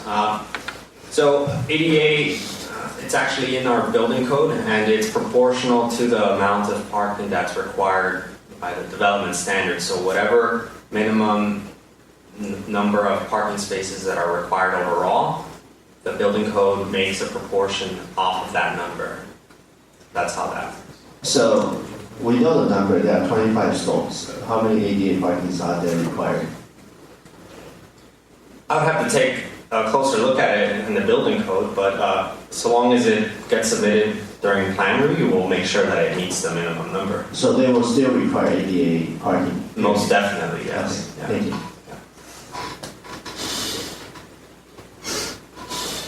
you. Yeah, I'm not clear, or you have additional questions? Additional question? Okay, yes, Commissioner Bejas. All right, so let's talk waiver requests.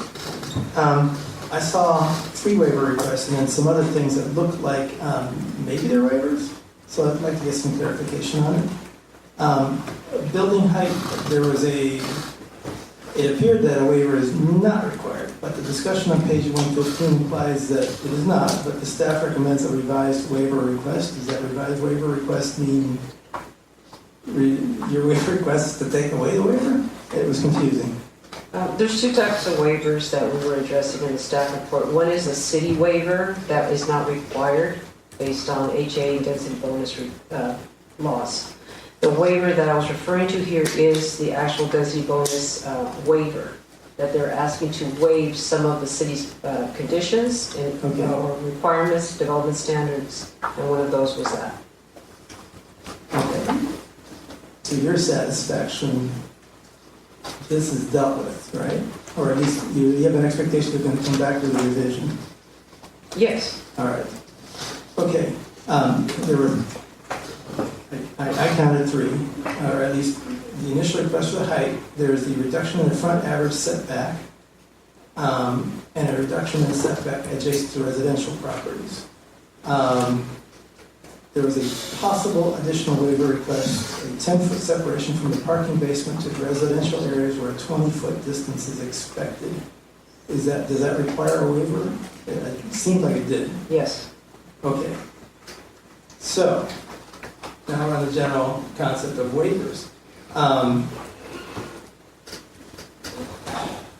It seems to me, okay, a waiver it's an ask, is it not? So I guess I'm compelled to ask how much the Housing Accountability Act's influence on this property forces me to grant these waivers, these specific waivers. Through the State Density Bonus Act, the applicant has requested specific waivers and I believe a concession for this project based on the affordability unit that is part of this project. And so we do not have flexibility on those based on the State Density Bonus Act. All right, so to be clear, the most egregious one that I looked at, it's more than half. Reduction in the front yard average setback from 20 feet to 8.35 feet. You're telling me that that is part of the Housing Density Bonus Act, is that correct? All right, staff says yes. You could take the yes, but I'll listen to you. I just wanted to add that the actual setback requirement is 0 in the front yard. But because we decided to do senior housing, it reverts back, I guess, to the R3 standard, as Yolanda said, which is 20 feet. If we did market rate, it could be right on the property line. It's just this weird, and we didn't realize it until almost the end that it reverts back to the R3 standard. I just wanted to clarify that. Thank you, sir. All right. Chairman Yin, that's all. Commissioner Bejas, if I could just clarify one item on waivers. On page 217 of the staff report, the applicant did provide a revised waiver request. So it's different than what's on the plans. The plans were the original asked, and then what's on page 217 is the revised. Okay, but that's still under the Housing Density Bonus Act. Correct. Okay. So my hands are forced. All right, thank you. All right, thank you, Commissioner Bejas. And thank you all for this great discussion. Commissioner, do you have any more questions? If we don't, we can have a motion to close public hearing. Motion to close the public hearing. Do I need a second? I'll second. All right, who's second first? Anderson. All right, roll call. Commissioner Anderson. Yes. Commissioner Borgio. Yes. Commissioner Bejas. Yes. Commissioner Riggs. Yes. Commissioner Yang. Yes. All right, now the public hearing is closed. Commissioner, do you have anything we need to discuss about ourselves? Who's first?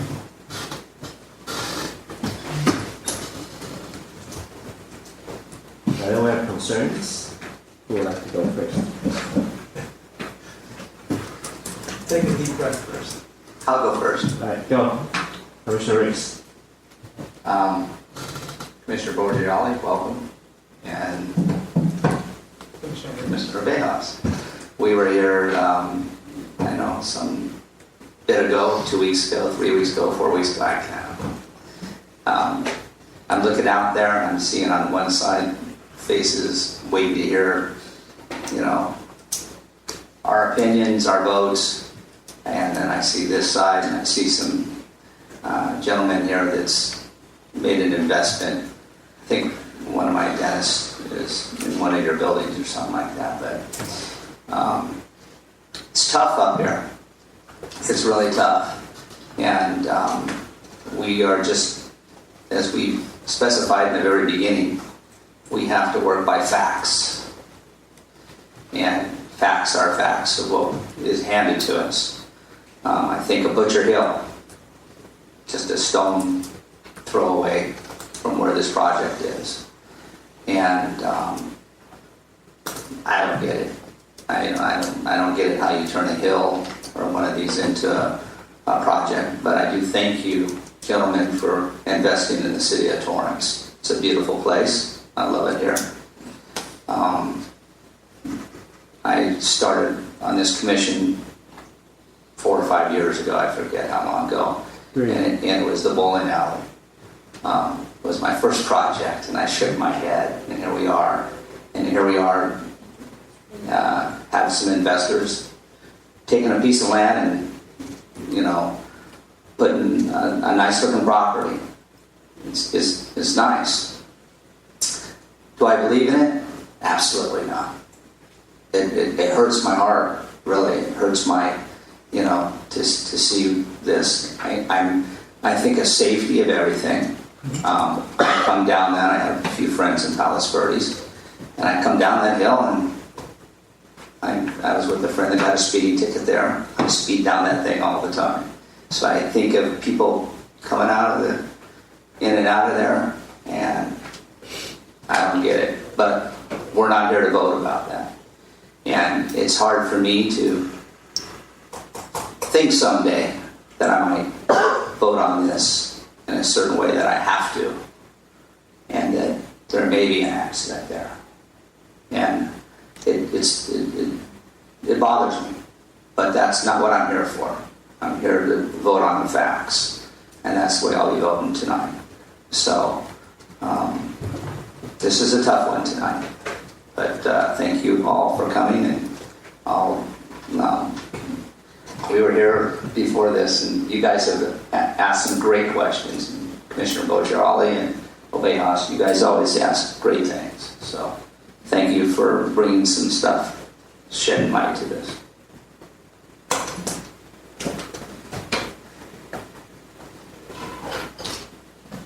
All right, as a citizen of the Torrance, I want to explain to the public that density bonus that we've been talking about is a rule that's opposed by the states. With the developer using the density bonus, in this case, they have a low income building, so they can ask us to waive our conditions that's opposed to the project. So that's what we have been talking about. In case you don't understand, I just want to make this clear, right? Make the people understand what is this density bonus we're talking about. So we know this is hillside overlay, but that doesn't apply because the density bonus overruled. So I just want to put this out there to educate the public.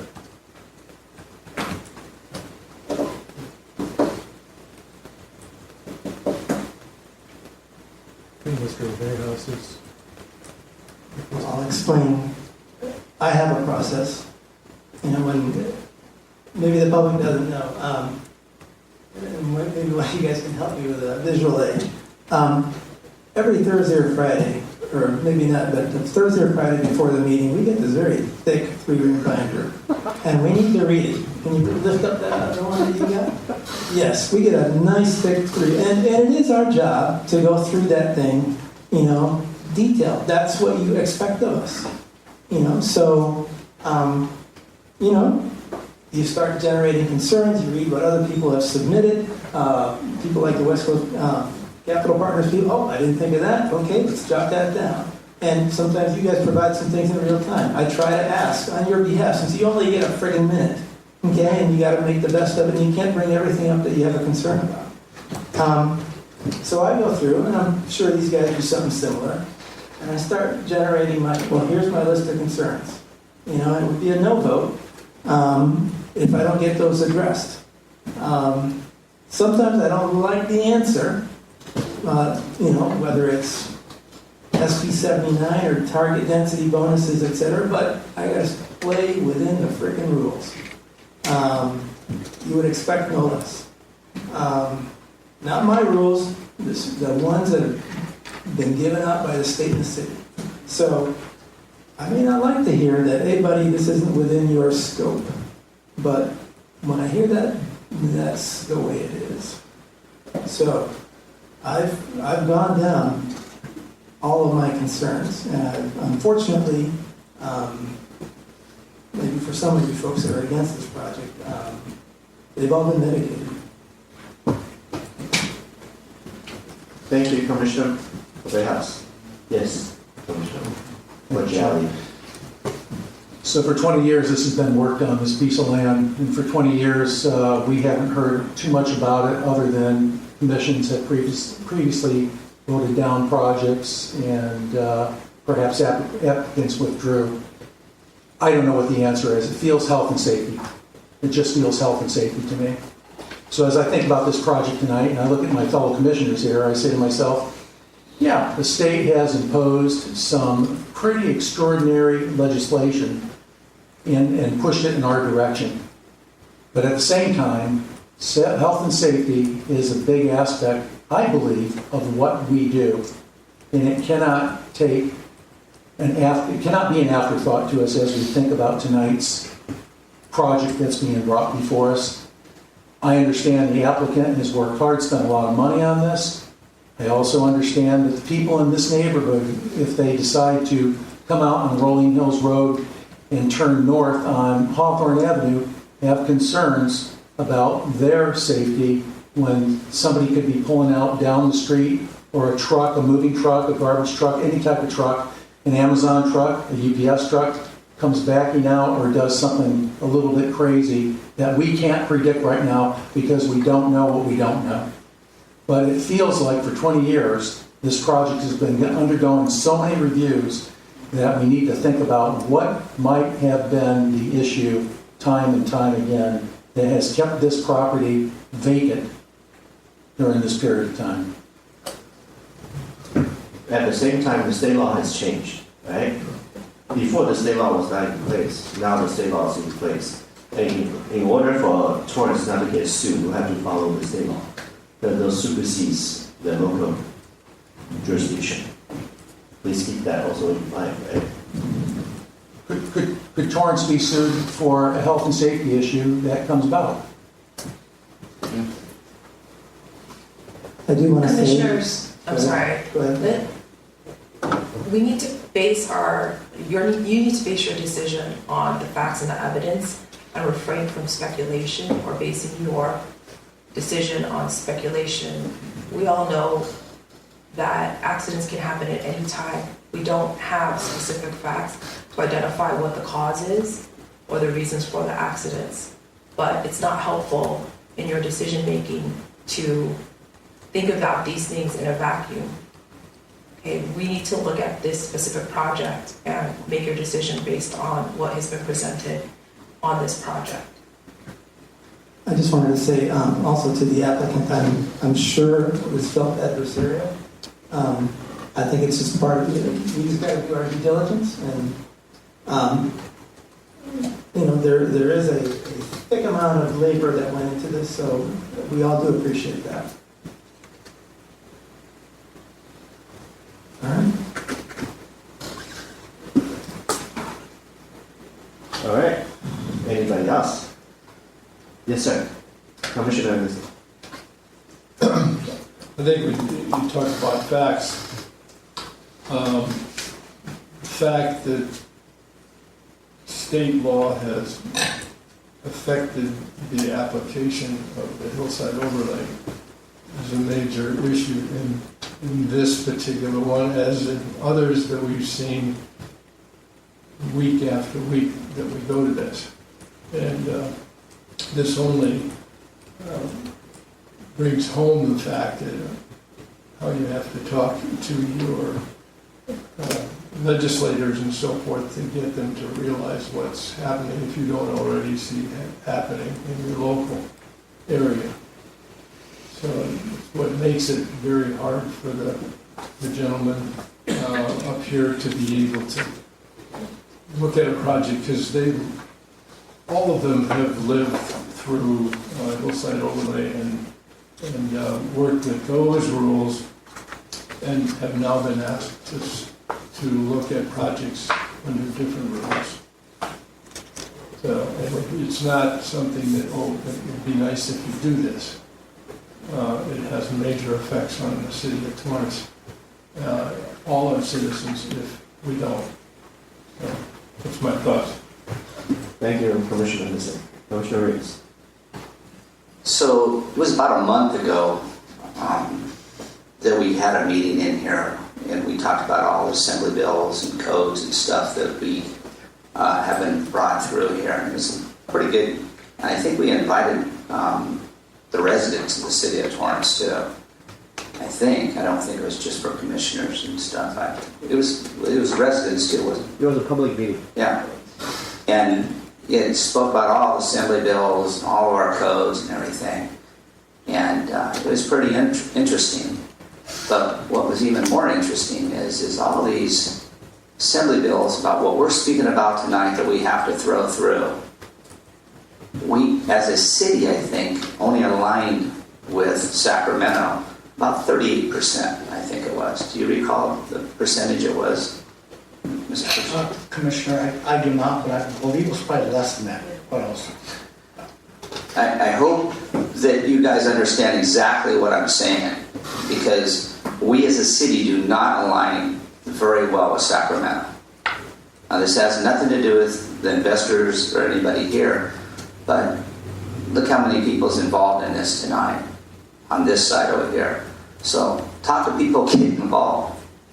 We're not happy about stuff like this. And even though it's a beautiful project, but it's a nice looking project.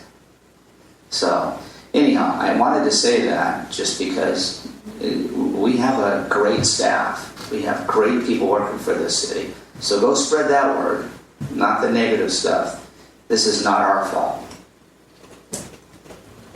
Thank you, Commissioner Riggs. Commissioner O'Malley.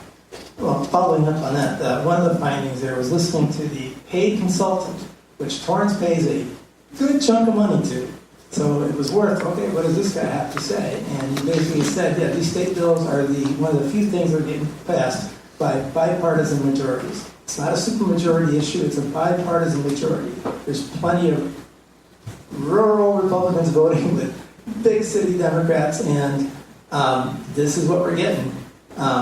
Yes, our assembly, our representatives are Maritsuchi and Allen, and we can talk to them all day, but it might be worth calling some of the other guys because they're affecting us as well. So, I guess it's time to wrap it up and vote on it. All right. Vote on it. Somebody make a motion. Yes, Commissioner O'Malley. Okay, so I believe there's 4 items. CUP 2118, DVP 211, PRE 219, and DIV 219. None of those are revised. So assuming I'm seeing some nodding heads, I'm going to motion that we approve conditional use permit CUP 2118, development permit DVP 211, precise plan of development PRE 21-9, and division of lot DIV 21-9. Before you do that, I would like to add the condition that was posed by that. Thank you very much. Yes. All deliveries on site, that's the condition, will be posted onto this. I guess okay with that? Yes, absolutely. Okay. Thank you. Sure. Do I hear a second? So Seth, do you get that with the condition? All deliveries on site. Second. All right, roll call. Commissioner Innocent. Yes. Commissioner Bordeaux. No. Commissioner Bejas. Yes. Commissioner Riggs. Yes. Commissioner Ye. Yes. Commissioners, that motion passes 4-1. All right, staff, could you read the resolution? Commissioners, would you like all 4 at one time? Yes, please. Planning Commission Resolution Number 24-21, a resolution of the Planning Commission of the City of Torrance, California, approving a conditional use permit in conjunction with a state density bonus and a series of entitlements as provided for in Division 9, Chapter 5, Article 1 of the Torrance Municipal Code to allow the construction of a new mixed-use development comprised of 20 senior citizen residential apartments and 1,608 square feet of commercial space on property located within the Hillside Overlay District in the Hawthorne Boulevard Corridor Specific Plan Walteria Subdistrict on the east side of Hawthorne Boulevard, approximately 200 feet north of Rolling Hills Road, CUP 21-18.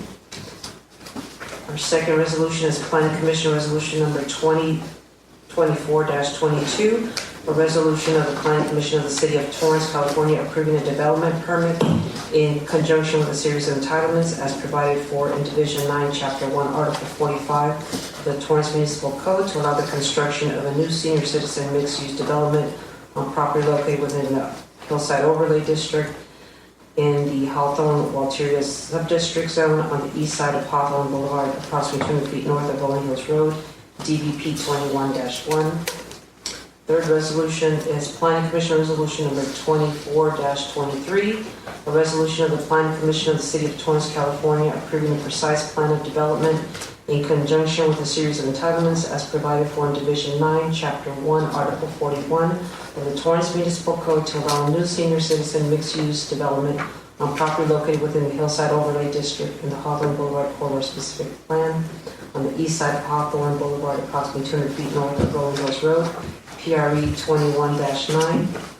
And the fourth resolution is Planning Commission Resolution number 24-24, a resolution of the Planning Commission of the City of Torrance, California, approving a division of lot as provided for in Division 9, Chapter 2, Article 29 of the Torrance Municipal Code to allow the consolidation of 7 lots into 1 lot in conjunction with a series of entitlements to allow the construction of a new senior citizen mixed-use development on property located within the Hillside Overlay District in the Hawthorne Boulevard Corridor Specific Plan, Walteria Subdistrict on the east side of Hawthorne Boulevard, approximately 200 feet north of Rolling Hills Road, DIV 21-9.